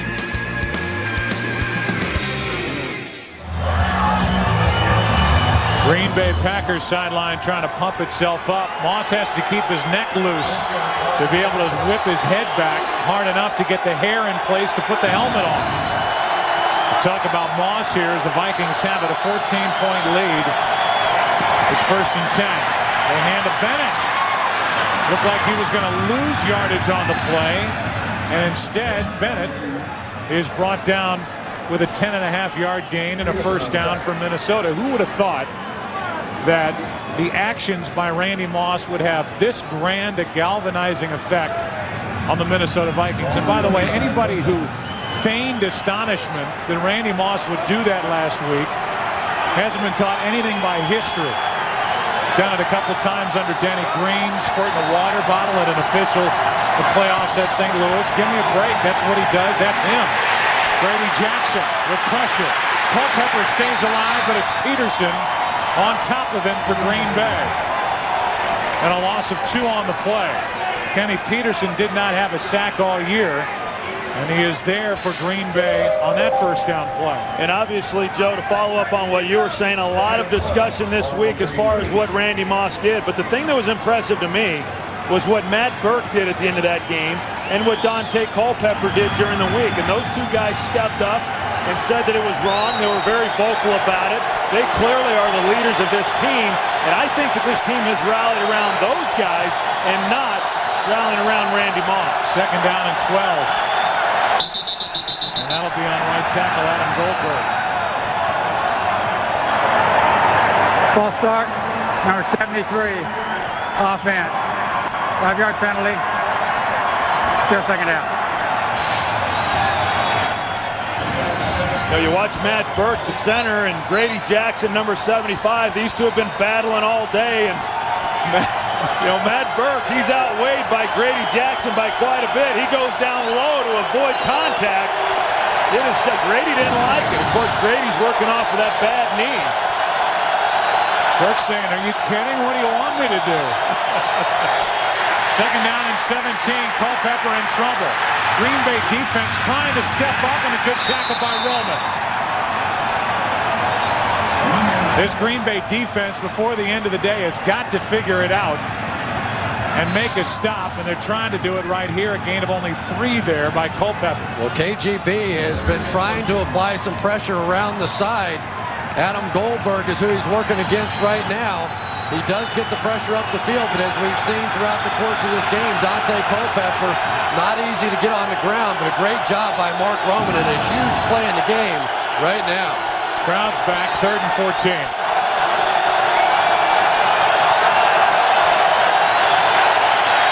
Extra men coming on the rush. Hunt can't bring down Culpepper, and the pass incomplete. This game is just completely the opposite of what we typically see out of the Green Bay Packers. Green Bay's defense is stepping up and making plays, and Green Bay's offense continues to make mistakes. At least the Green Bay defense did on that series. 24-10, and the Packers about to get it back. You can't ask for any more than what the Packers have done defensively here in the 2nd half of this game.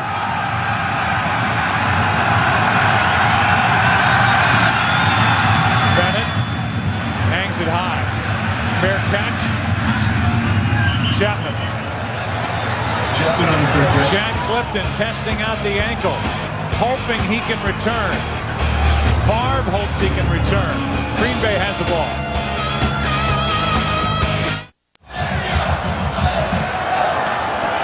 Under 6 minutes to play in the 3rd quarter. Green Bay with the ball down 14.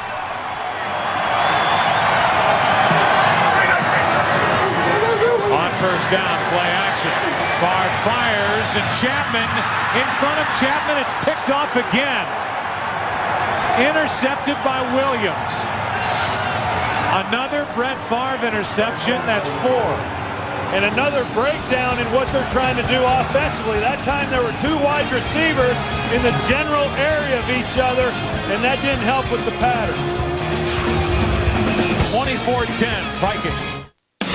This NFC Wildcard game is brought to you by Elektra, the next movie from the world of Marvel Comics, Friday only in theaters. By WebMD, redefining modern medicine. By Capital One, what's in your wallet? And by Coors Light, the coldest tasting beer in the world, Coors Light, the official beer sponsor of the NFL and Super Bowl 39. The Vikings defense has not played like this under Mike Tice in a big game ever. They intercepted 11 passes all year. They have 4 today. They get the ball back, starting from just inside their own 40. Now Culpepper's in trouble. He gets rid of it, and there is no flag for grounding. In the area maybe was Bennett, and the ball was just shy of getting back to the line of scrimmage. Big pressure by Campman on Culpepper. 2nd and 10. Let's go back to the interception. Well, Brett Favre has been facing pressure that he really hasn't seen all season. The blitz coming this time, and Claiborne is going to get right in his face.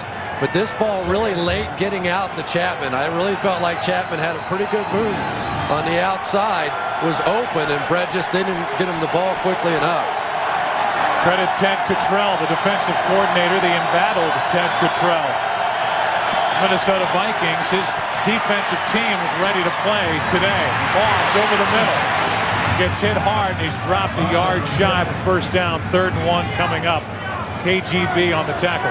And the Packers on the last interception here of this half, they did a great job of stopping the Vikings offensively and not giving up any points. And now here they are being asked to do the same thing. Very difficult to do when you're given an explosive offense like the Vikings, this kind of field position, but it's obvious. Brett Favre is not playing at the level that he's capable of playing, and right now it's going to have to be this defense that's going to keep this team in it. 3rd down and 1. That was Moss's first catch since the first quarter. They flip it on the edge. It's Ontario Smith. The first guy there was Navy's. It depends on the spot, and it looks like, and they did, Minnesota got just enough for a first down. Well, Navy saw it all the way and was just unable to make the open field tackle, something we've talked about repeatedly. He smells this one all the ways. Get him in the backfield, one-on-one, open field, and just unable to make the play on Ontario Smith. Under 4.5 to play, 3rd quarter, first down, Minnesota.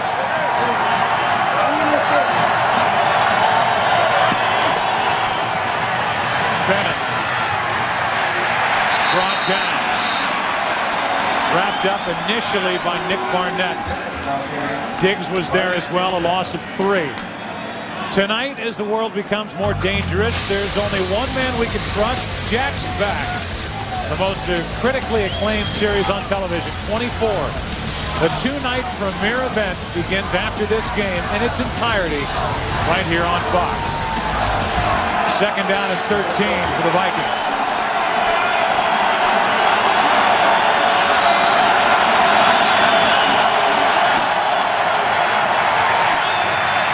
Culpepper skips it in there to Wiggins, incomplete. 3rd down and 13 for Minnesota. You know, that time Green Bay defensively went back to their cover 2 shell. We talked about it a little bit earlier. That's a coverage that gave Minnesota some problems 2 weeks ago. Minnesota's not had a lot of answers to it. You've got to be patient when you're facing that, and that's why Dante Culpepper tried coming underneath. No takeaways today for this Green Bay defense. Let's see if they bring pressure. 3rd and long. They do bring it on a blitz, and Culpepper goes down. The Green Bay defense stiffens up again, a loss of 5 and a punt coming from the Vikings. You know, this really looks more like the first game of the season when the Packers played against the Carolina Panthers, and they did this repeatedly all night long, and their pressure got there. They're bringing safeties, they're bringing corners, they're bringing linebackers, and it is having an effect on this Vikings offense. When you bring pressure, you force your offensive linemen to block one-on-one without any help, and when they do that, the guys up front for Green Bay have won the battles. That's the 4th Packers sack of the day. Colin Jenkins was the first one there. Arcal Trula, Cledius Hunt. This is Chapman going backward. And Antonio Chapman is going to be marked at the 22. Can Brett Favre get it together? He and the Packer offense back to work, down 14. The greatest source of America's generosity is the good heart of the people. In the aftermath of the devastating tsunami, we come to you not as presidents, but as two private citizens. Everyone can help, and every dollar contributed will impact someone's life. So visit usafreedomcorps.gov to choose a reputable, authorized charity to accept your donations directly. No one can change what happened, but we can all change what happens next. Thank you. Thank you. 2:53 left in the third quarter. And from all of us on our remote crew out here at Lambeau Field, we give a big pat on the back to Richie Basile. Rich Basile is our technical director. Suffered with kidney stones, had those removed less than 48 hours ago, and he's in the chair today, listening to Artie Kempner and following his every direction. So thanks for being here, Richie. Let's go down to Pam Oliver. Hey, Joe, Javon Walker, who didn't even bother taking off his coat on the Packers' last offensive possession, is officially ruled out. You may have seen him being taken off on a cart.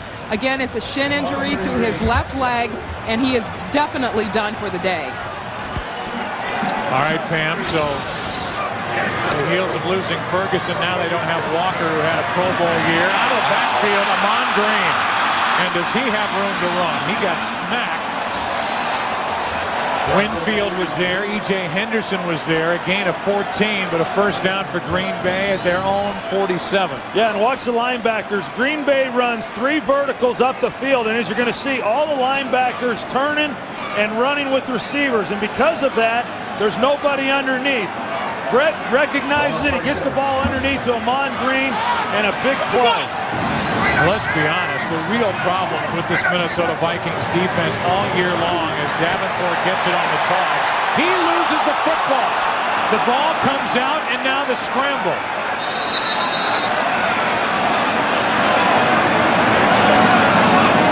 It could be yet another turnover for the Green Bay Packers.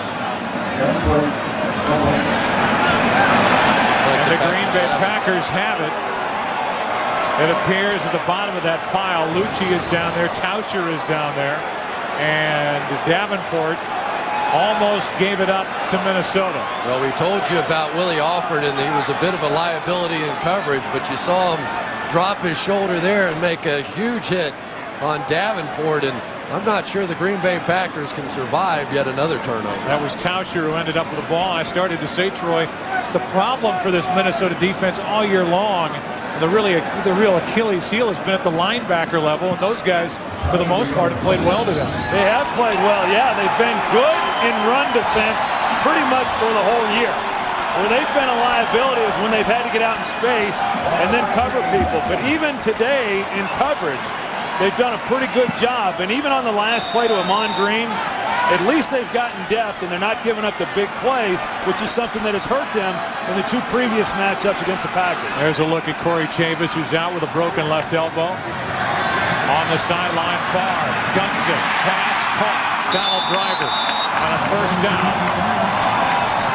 Just so you understand, and we're not making this stuff up, historically, if you use opposing quarterback ratings as the barometer, these are the 2 worst pass defenses that have ever played in the playoffs in the National Football League.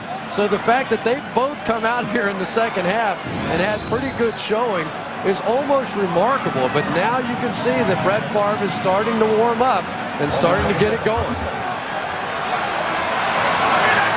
About half a minute left in this third quarter. First down from just inside the Minnesota 28. Pass complete to Driver, and the Packers at this point have just about abandoned the run altogether. That could be the final play of the third quarter if the Packers choose to let this go down to the other end of the field. Well, and what the Packers recognize is even though they struggled, even though Brett Favre has had 4 interceptions in this game, if they're able to turn this drive into a touchdown, it then becomes a 1-possession game, down 7, and it's anybody's game going into the 4th. Second down and 3, they toss to Amon Green. And Amon Green rolls forward with a first down at the 15-yard line. A rare scoreless quarter between Green Bay and Minnesota. Green Bay on the move. Down 14. Back after this from your local Fox station.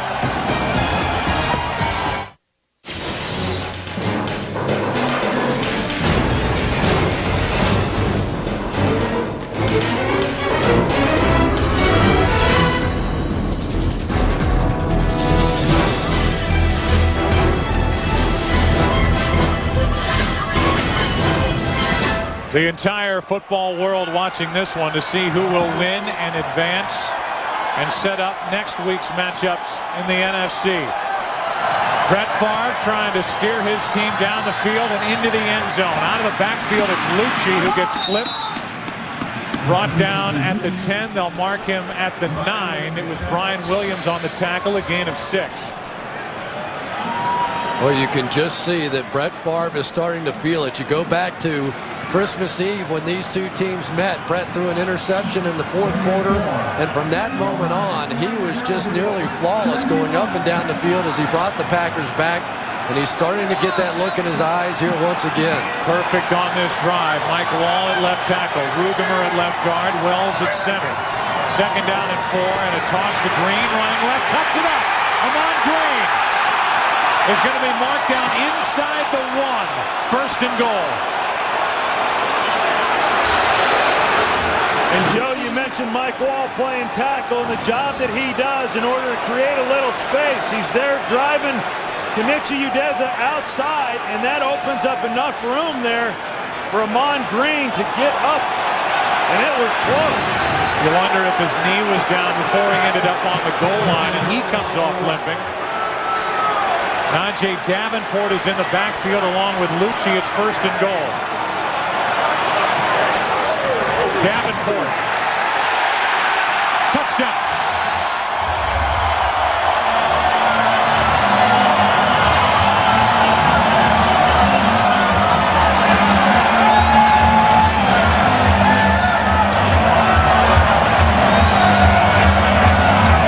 Davenport with bad ribs and a bad shoulder gets it across.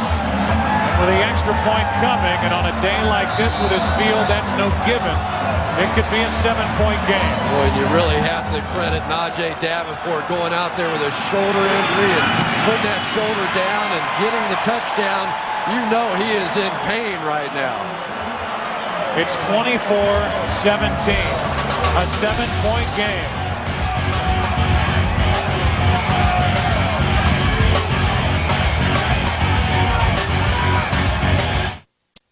This NFC Wildcard game is brought to you by Hummer. Check out the H2, Hummer like nothing else. By HP, services and technology help companies face, manage, and love change. By DirecTV, get DirecTV DVR with TiVo service. Now you can watch all your favorite shows when you want. And by Bud Light, fresh, smooth, real. It's all here.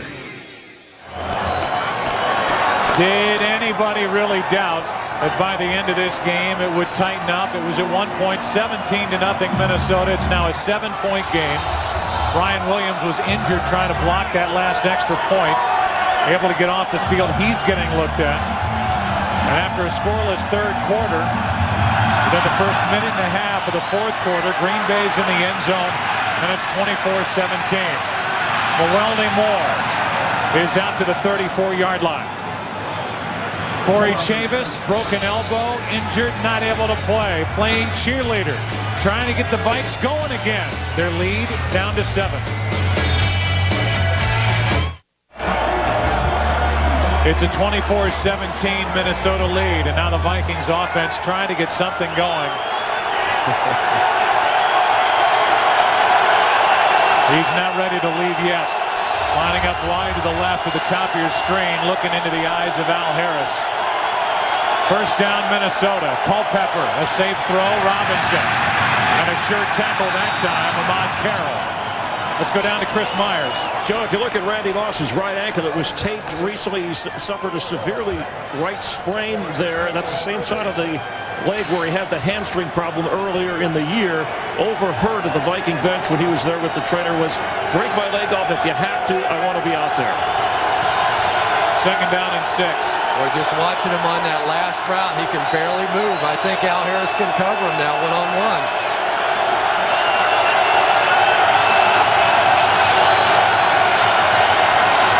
Culpepper. Penalty flag. Incomplete. And a flag came in the near side of the field. A wide open part of the field. And they're going to call a hold against Green Bay, which will give Minnesota a first down. While the quarterback was still in the pocket, and before the ball was thrown, holding, number 28, defense. 5-yard penalty, first down. They even went to the extent of putting boxing gloves on Ahmad Carroll during weeks of practice to try to get him from grabbing receivers. Well, he's been called a number of times all year. That time he tries coming up initially and getting the jam on Nate Burleson. He was okay, but he kept contact with him after the 5 yards. And even after 16 games, Ahmad Carroll still hasn't figured it out. And Randy Moss now looks like he's going off the field. On first down, Culpepper doesn't have Moss to throw to. Fires incomplete. Burleson with Carroll coming up his back. No flag. Incomplete. 2nd and 10, and Moss is coming back on the field. Starting to get some pressure now on Dante Culpepper, and they're doing it with just 4. I believe that's Cledius Hunt, who was benched a week ago for a lack of effort. He didn't even understand, apparently, that he was getting benched. And after a brief meeting with Mike Sherman, I think he understood fully that he got benched after Sherman got finished with him. They bring Joey Thomas, an extra corner in. They take Roman, the safety, out on 2nd and 10. Culpepper over the middle. Pass is complete. That's Burleson, and he was popped by Sharper. It'll bring up 3rd down. Yeah, and that's how you try to play those crossing routes. That time, Darren Sharper sees him coming across the field, does a good job of recognizing it, and then he drives on Nate Burleson so he can't run after the catch. But now without Moss being much of a factor in this game because of the ankle, the safeties are able to come down and help in a way that they haven't been able to do the rest of the game. Moss is at the bottom of your screen.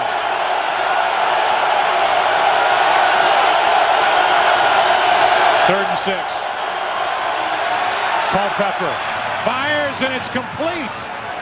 First down, Nate Burleson, who has stepped up twice this year already against the Green Bay Packers with huge games. Yeah, he's had over 100 yards in both of the previous games against them, and I don't know that there's any catch bigger than this one right here as far as keeping the drive alive. No question the Green Bay Packers defensively have done an excellent job here in the second half of controlling this Vikings offense. That was a big 3rd down conversion, keeping the drive alive, giving the Vikings an opportunity to potentially turn this again into a 2-possession game.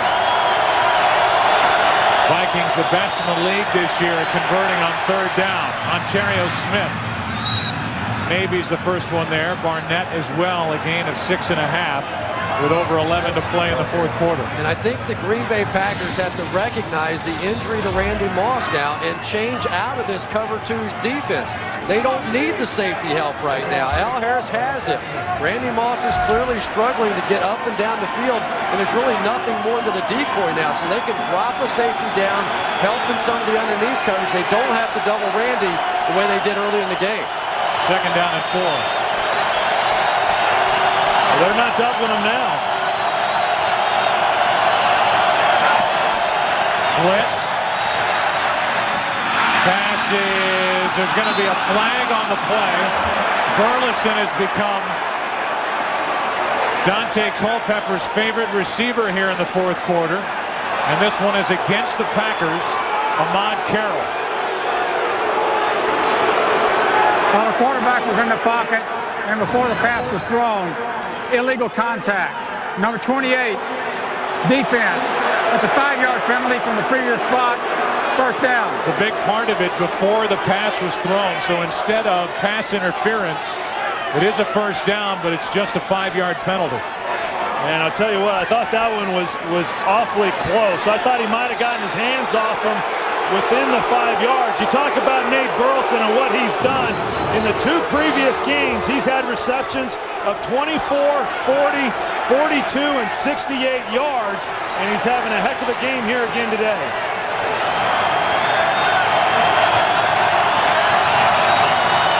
The Vikings are not inside field goal range for Morton Anderson. Culpepper, Moss. Randy Moss is in for a touchdown.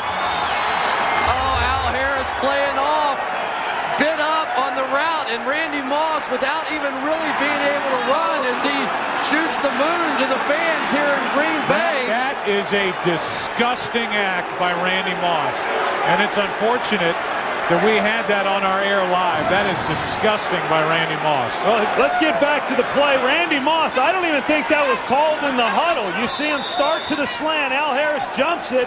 He gives him the hand. Dante Culpepper, fortunately, sees what Randy Moss is wanting to do and lays it out. And for some reason, they go to the off coverage, because when Al Harris was up on Moss, he really couldn't move at all, and they took full advantage. Randy Moss gets the touchdown. Does a classless act after it. Dante Culpepper celebrates.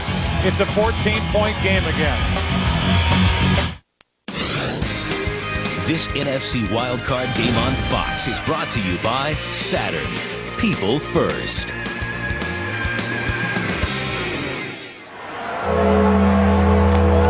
Plenty of action going on each sideline, with Moss limping up and down. Mark Roman, Darren Sharper, Al Harris, the defensive backs getting into it for the Packers. It's been a frustrating year for Mark Roman. He's had a rough year. They've been on him up here in Green Bay.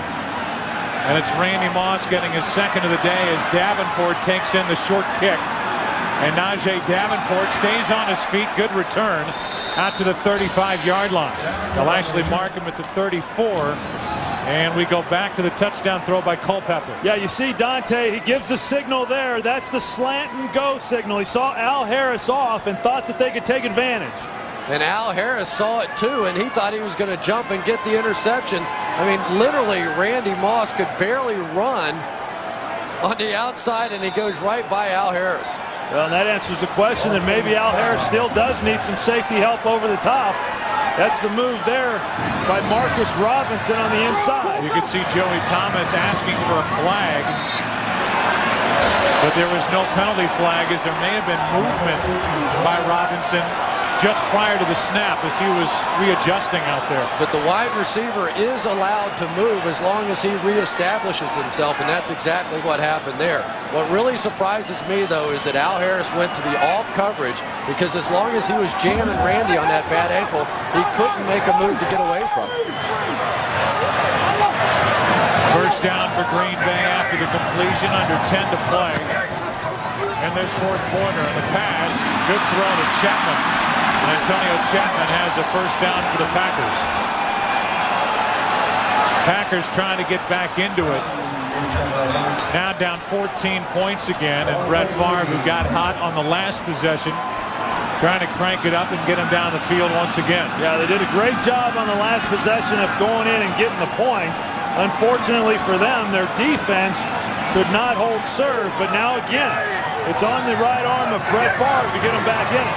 Ryan Williams, a cornerback for Minnesota. That's incomplete.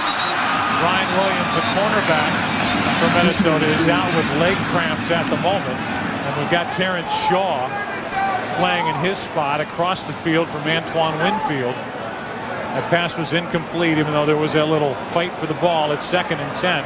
Tony Fisher couldn't make the grab. Terrence Shaw did start the 4 games for Antoine Winfield when he was out. So the drop-off should not be that severe, but I think where you get into some situations now is when you get into your nickel and dime packages, do you have the cover guys to cover 4 wideouts? 2nd down and 10. Favre fires short. Pass intended for Andre Thurman. And you wonder how the timing's going to be. You see Brett Favre, he turned that ball loose much earlier than what Andre Thurman was expecting the ball to be coming his way. You've got to believe that Andre Thurman ran the route too deep, and that's why the timing was off. You see Brett Favre talking to him, you got to speed it up. You got to get in and out of those breaks, and they're trying right now to get back into this game with a variety of players that haven't played very much, and then the offensive line that's going to have to move around. Favre goes down as he's tripped up. Lance Johnstone was back there along with Darian Scott, and Favre ended up getting tripped. That brings up 4th down. Lance Johnstone has essentially become the designated rusher on the outside, and Mike Wall playing a position he's not very familiar with, having to play that tackle position on the outside, but actually does a decent job. Just nobody open down the field for Brett. Nate Burleson waiting for the punt from Barker. Under 8.5 to play. Minnesota with their 14-point lead. May get it back. Burleson, did he get back on top of it? He did. Of course he did. I haven't seen anything like this. The time a guy loses it, either he or a member of his team is able to get back on top of it. Little fight going on the field. They're able to separate the players. 14-point Minnesota lead. They've got the ball. They salute the late and great Reggie White here at Lambeau Field, the Packers' first home game since his passing 2 Sundays ago at the age of 43.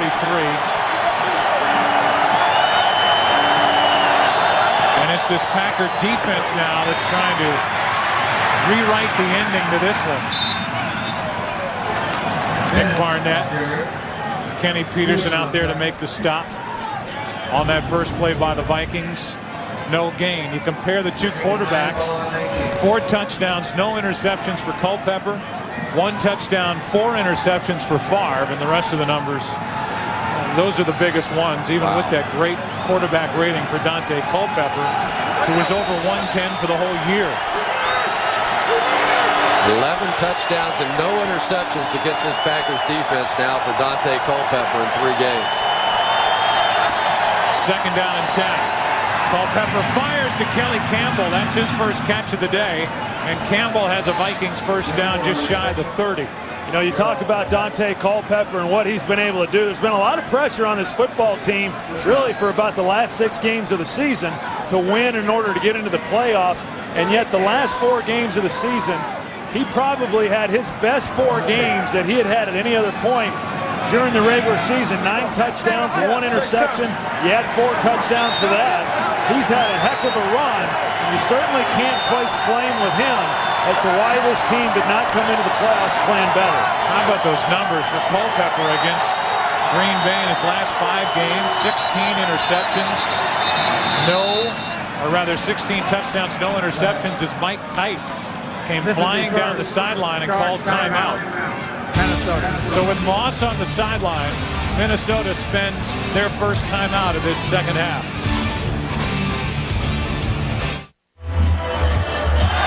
This is the NFL on Fox. Tonight, as the world becomes more dangerous, there's only one man we can trust. Jack's back in the most critically acclaimed series on television. 24.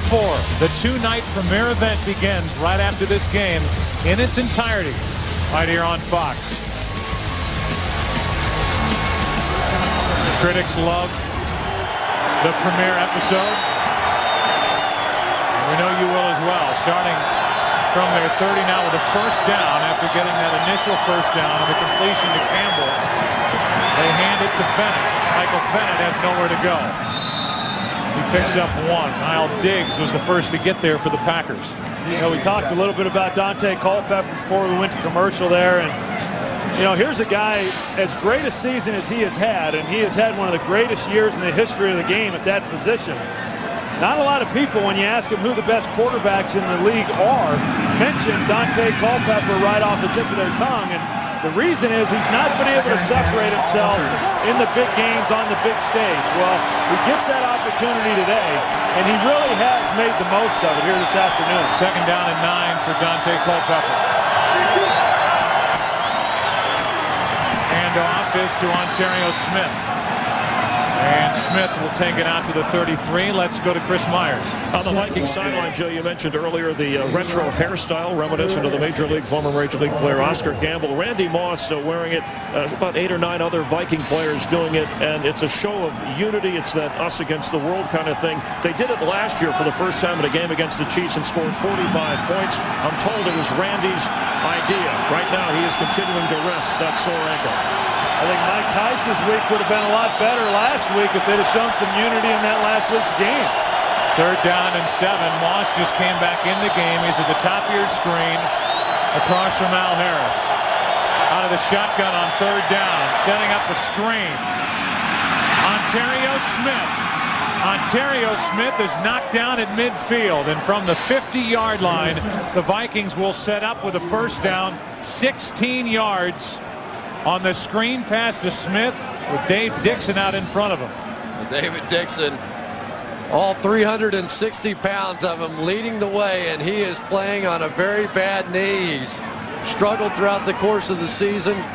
And Ontario Smith on a screen pass, and one that the Green Bay Packers probably should have anticipated. You knew the Vikings were going to do something fairly safe there. They come out, and David Dixon hurting once again.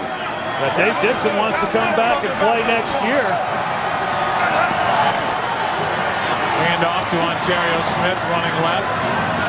Vikings making sure they hang on to the football. Cohen Jenkins on the tackle after Smith got 4. Say Dave Dixon wants to come back and play next year. He's a free agent. He said he's willing to take a pay cut, willing not even to have to be the starter, to come back and play. And he has started each of the games over the last 2 years and has been one of the more dependable linemen that they've had. Green Bay just spent their first timeout of this 2nd half. Just to give you some idea of how bad Randy Moss's ankle is, watch him up here. He literally just cannot even move. And when Al Harris was playing him in bump and run coverage, that was essentially what was happening on that side of the field. And yet by going to the off coverage and allowing Randy Moss to run that slant and go, they just gave away a touchdown to a guy that really did not have his legs underneath him. You look at a postseason fact. 3 road teams have never won a single wild card weekend. And you look at the scores, St. Louis won at Seattle. The Jets won in San Diego. And then the game earlier today, Indianapolis dismantling the Denver Broncos. Well, yeah, and then you look at the Rams, who are 8-8 and winning the game. And then if the Vikings win here today, being 8-8, prior to this weekend's wild card games, no 8-8 team had ever won in the playoffs. It's 2nd down and 6 for Minnesota. Moss is on the bench, and they hand to Ontario Smith. Plenty of room to run, and Smith is down inside the 30 to the 29, and the Vikings are on their way to icing this game in Green Bay. You know, this is one of the areas where they have struggled and not been very consistent this season in running the football, but they've done a good job here today. Look at the crease inside, and Bennett, with his speed, he starts stretching him, Ontario Smith starts stretching him to the outside, and then he's able to get inside those blocks. A good job by this offensive line, who's now starting to wear down this Packer defense.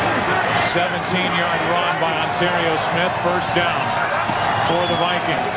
They keep it on the ground, and they will continue to do that as Ontario Smith brought down by Hunt, a loss of 1. You know, the one guy this week that Mike Tice was probably toughest on was Bryant McKinney, their left tackle and the former 7th pick overall in the NFL draft. And Tice told him, listen, it is just time for you to start playing better. You have not lived up to our expectations. He got all over him in practice, embarrassed him to some degree. And today we just have not heard much from KGB or anybody else coming around the corner like we've seen in the past. You know, Joe, you talk about what has happened this weekend in some of these wild card games, and take this one, for instance. You know, all the discussion about how Minnesota was struggling coming in, having lost 4 of their last 5 games. The Packers, on the other hand, had won 9 of their last 11. And at the end of today, what does all that matter? What matters is that it appears the Vikings are going to be going on and playing in the divisional playoff game, and the Packers season will be over. And I think a lot of times people get so caught up as far as what kind of season somebody's had, and when you get into the playoffs, none of that matters anymore. Do you think the San Diego Chargers feel good that they played so well this year? They're done. 2nd down and 12 now for the Vikings. And surprisingly, at least out of a throwing formation, it's Culpepper keeping it. He's to the 30. He picked up 1 for a moment, like he might put it up, but the Vikings just want to keep it on the ground and make Green Bay spend their final timeout right here with 3:33 left. So the Packers out of timeouts, and you look at the Packers miscues today, and while you look at that list, you think about Mike Sherman. and about his long-term future here with the Green Bay Packers. Everybody talked about Mike Tice coming in. To his credit, and I think to the credit of, in his words, the real leader on this Vikings team, that's Matt Burke, the center. They've pulled everybody together and they've come in here. They've played easily their best overall game of the year. And now you've got Sherman, who's only signed through next year. He's the head coach, general manager. He doesn't have to answer to an owner. And yet you wonder about the long-term future. At some point, they're going to have to start talking about extension with Sherman. And he's still waiting to take those big strides that Mike Holmgren took before him here with the Packers. Well, it's not going to happen until they improve the defense. And last season, they made the move with Ed Donatel firing him, bringing in Bob Slowick, and the defense simply got worse this season. And if they want to make that next step, they're going to have to do it on the defensive side of the ball. Offensively, they had a good year, had a very bad day today, but the defense is when they struggle. Third down and 11. They hand to Ontario Smith. And Smith is going to be brought down just shy of a first down. They are inches short, and it will be fourth down. We'll see what the Vikings do. They're going to call the change out measure. And the Minnesota Vikings, I would imagine, just line up and try to plow forward for the first down. Yeah, why not? And, you know, I think that as far as the Minnesota Vikings, and we came into this game talking about the fact that they had been under so much pressure over the last half of this season because they didn't want this year to be what happened last year to them when they collapsed and failed to make the playoffs. And I really think that this game was the first time in a long time that they've been able to come out and play without a lot of pressure on them. And they've certainly played that way in this game because this is not an easy place to come into as an opposing team and play well and win, and yet they've been able to do that. The Green Bay Packers, Chris, are staring at their second home playoff loss within the last couple of seasons. 2 years ago, they lost here to the Atlanta Falcons and Michael Vick. Now they're in danger of losing one to the Minnesota Vikings, and that'll be all but a certainty if the Vikings can pick up this first down right here on 4th and inches. And this would be the 5th home loss this year for the Packers. And any chance they have, they're going to have to stop Dante Culpepper on a quarterback sneak for 1 inch. Well, Culpepper is the Vikings' leading rusher. I would tell you that I'm not so sure that kicking the field goal here is not the best thing.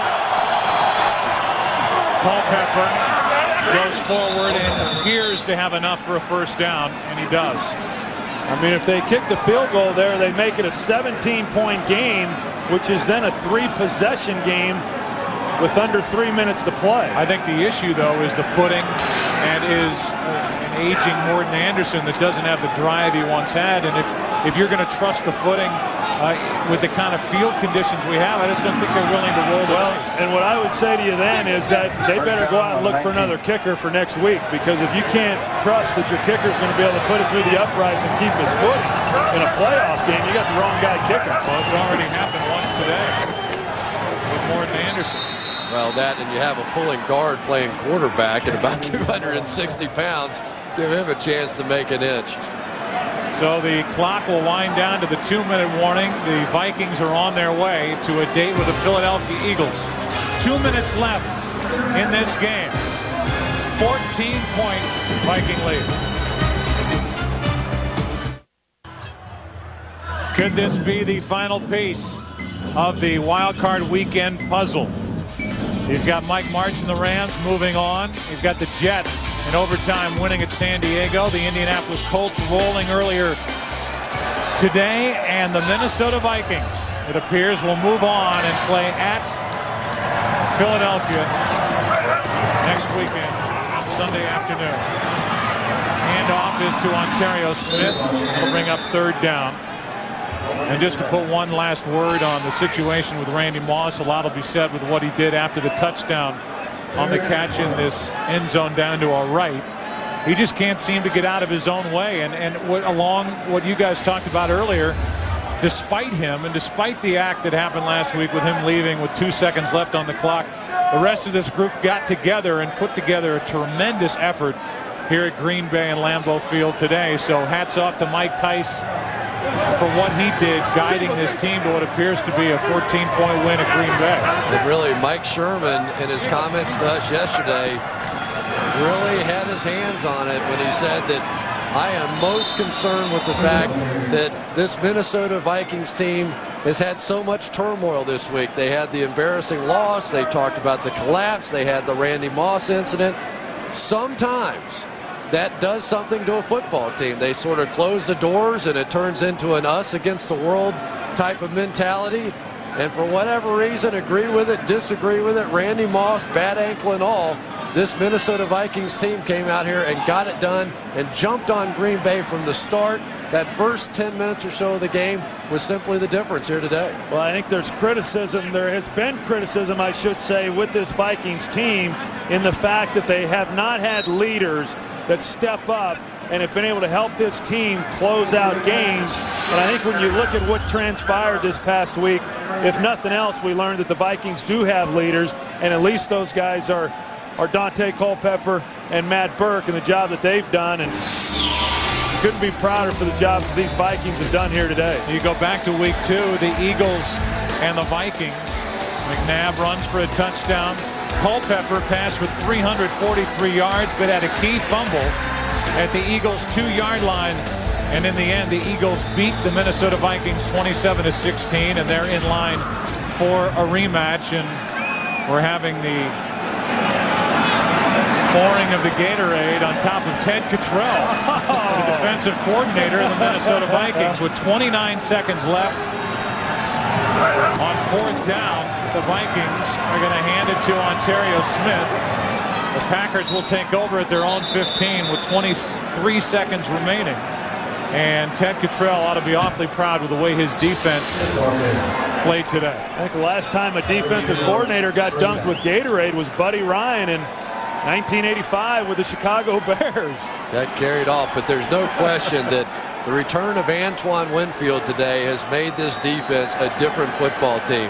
He's been gone for about 4 weeks, and this defense, to me, is really the story. Yes, Randy Moss made some plays. Dante Culpepper was terrific, but this is probably the best game we've seen defensively out of the Minnesota Vikings this season. And it will be the end of a very disappointing afternoon and evening for the Green Bay Packers right here with 23 seconds left. Down by 14, Favre throws it to Tony Fisher, and Fisher cannot get out of bounds. The Green Bay Packers cannot stop the clock, and I guess it's fitting that Winfield comes up with that tackle. That's going to do it for this day of football at Lambeau Field. And by the way, Dante Culpepper, including the postseason guys, over 5,000 yards passing at 5,001 with what he did here this afternoon and evening at Lambeau Field. And Mike Tice with a handshake for Brett Favre. And let's go down to Chris Myers, who's with Culpepper. All right, thanks, Joe. Congratulations, Dante. A club record time, 4 touchdown passes in the postseason. What was the difference in the confidence of this team in this particular game? We just came out with a chip on our shoulder. You know, everybody doubted us. We just kept fighting, keep scratching. We knew we had the talent. We just got to come out and show it. All right, and now it's on to Philadelphia against the Eagles. You saw them earlier in the year? Yeah, we did. We saw them earlier. Are they a different team without Terrell Owens? Beatable for you? Well, you know, anybody's a different team at the end of the year. Definitely not having him is going to, play a factor. But we're not looking at these guys any lightly. They're still a great football team. You know, they're the first seed in the NFC, and we got to practice this week and prepare for them like that. All right, we'll see you next weekend. Thanks, Dante. Congratulations again. All right, Joe. All right, Chris. Thanks. Culpepper, 284 yards passing, 4 touchdown throws, 11 on the season against the Packers. Rushing 6 times, 54 yards. Dante Culpepper, the Minnesota Vikings moving on. We'll be back to wrap it up after this.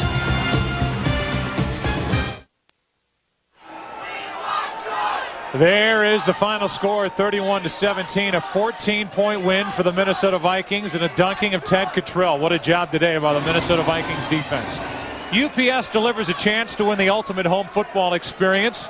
Just log on to foxsports.com on MSN. The day for Dante Culpepper, playoff game, a mirror of what he did during the regular season. What a year he had. He continued it into January, and now this Minnesota team will move on to play the Philadelphia Eagles next weekend. Sunday, 1 Eastern Subway postgame show is coming up. JB and the gang. Don't forget, season premiere 24 coming up tonight. Vikings moving on. Wildcard weekend is officially over. It's the Subway postgame show, brought to you by Subway. It's what to eat when you want to eat fresh. Subway, eat fresh.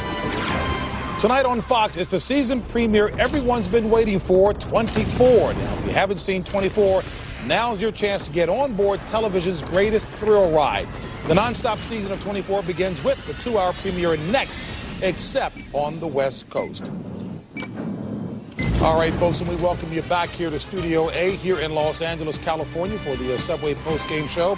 Let me just talk in general terms first. Coach, again, it happened the way Mike Sherman was afraid it might happen. Yeah, and, you know, I watched Mike Tice in practice this Thursday. He was into practice as intense as I have seen in a long, long time. He's been under a lot of pressure, but congratulations on this win. Well, we knew it could go either way. If Minnesota were to score early, we talked about it before the game, they had an opportunity to jump out, gain some momentum, gain some enthusiasm, come together as a football team. They did that. If they had given up scores early to Green Bay, who knows what direction it could have gone. Minnesota's explosive. Yeah, they are. And for you Green Bay Packer fans, it's the first time since '91 when Lenny Infante was your head coach that you've now had a losing record at Lambeau Field. Mike Sherman with 1 year left on his contract as head coach and general manager. Now you have to ask the question, will there be an extension? Right now, it would not look that favorable for him.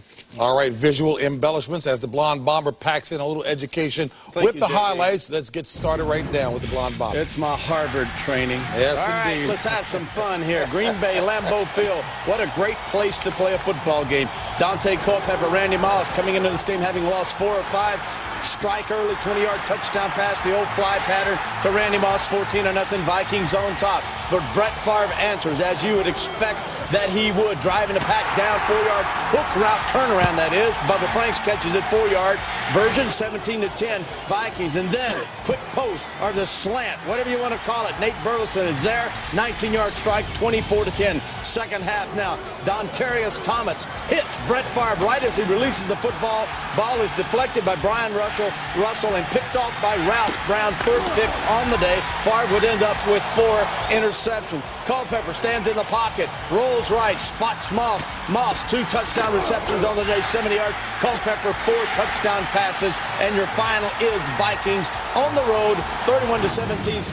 2 times now in the last 3 years, Green Bay has lost at home in a playoff game. Remember, the other one was to Michael Vick and the Atlanta Falcons. Randy Moss has 9 career touchdowns in the playoffs, tied with Andre Reed and Lynn Swann for 5th most all-time. Chris Myers caught up with Randy Moss after the game to talk about the game and that move after the touchdown. Randy, congratulations on the win. You in pain right now? I'm a little bit of pain, man, but I really don't feel the pain after a victory, man. It feels good to come into Lambeau and not steal a victory, but beat them up pretty good. And it felt really good to really come out here and get us a victory today. How about the 2 touchdown catches, but the kind of the moon move in the end zone afterwards? What was that all about? Just playing, just having a little fun, man. I didn't mean no harm, just having fun with the boys a little bit. So I guess I was just enthused. I scored a touchdown, man. It's just a touchdown celebration. I hope I don't get in trouble by it, but if I do, I'll take the heat. And just finally here, your actions, do you think it brought this team together in this game? Your actions of last week? Nah, I think you guys blew that up and left it up to my coaching staff and players to answer the questions all week. So it was a bit of a bumpy road throughout the week, you know, with me walking off the field, but we whooped that. All right, thanks, Fred. I'm glad you hung around. All right, JB, back to you. We blew it up, JB. Blew it up. Is this Disneyland? I mean, I don't follow this guy. The Vikings and Randy Moss, after a controversial week where he was a lightning rod around the league, he walked off the football field. We didn't blow it up. Randy Moss drew attention to himself on national television. Now, here's the deal. He has an opportunity to go out and play well. Throws a great block on the Mo Williams run to spring Mo Williams for the first touchdown, 2 touchdown catches, and then he makes that end zone celebration that he talked about, and it just goes to show you that class and talent don't always go hand in hand. On a positive side, I think some of the moves that Minnesota made in their defensive secondary, and especially getting Antoine Winfield back in the lineup, really caused Brett Favre to be out of rhythm, and then also getting the 4 picks. Their secondary was a big key. Obviously scoring 31 points for third time in a row against Green Bay, but their defense stepped it up today. I would like to see the NFL office. You know, I know our viewers. Are you as tired of seeing that garbage as I am? You know, as someone in New York just, you know, take some guts and make a big stand, slap a huge fine on it. Got a lot of money. Maybe something, JB, something eventually. The light bulb has to go off on this. He has to understand he is putting his team under a lot of pressure because of his childish behavior. You know, and I have a tremendous amount of respect for my colleagues here. And you know what? And I got to be honest. I mean, as much as I try to exercise some restraint, it is absolutely unbelievable because talent only excuses so much. That was classless, ignorant, and embarrassing, and that's just calling it like it is. All right, folks. Some people are going to get it. Obviously, in that post-game interview and the interview with Jimmy earlier in the day that we showed, he doesn't get it. Yeah. And that's an absolute shame. Doesn't care either. You know, he is tremendously talented, but again, talent only excuses so much. All right, folks, we're going to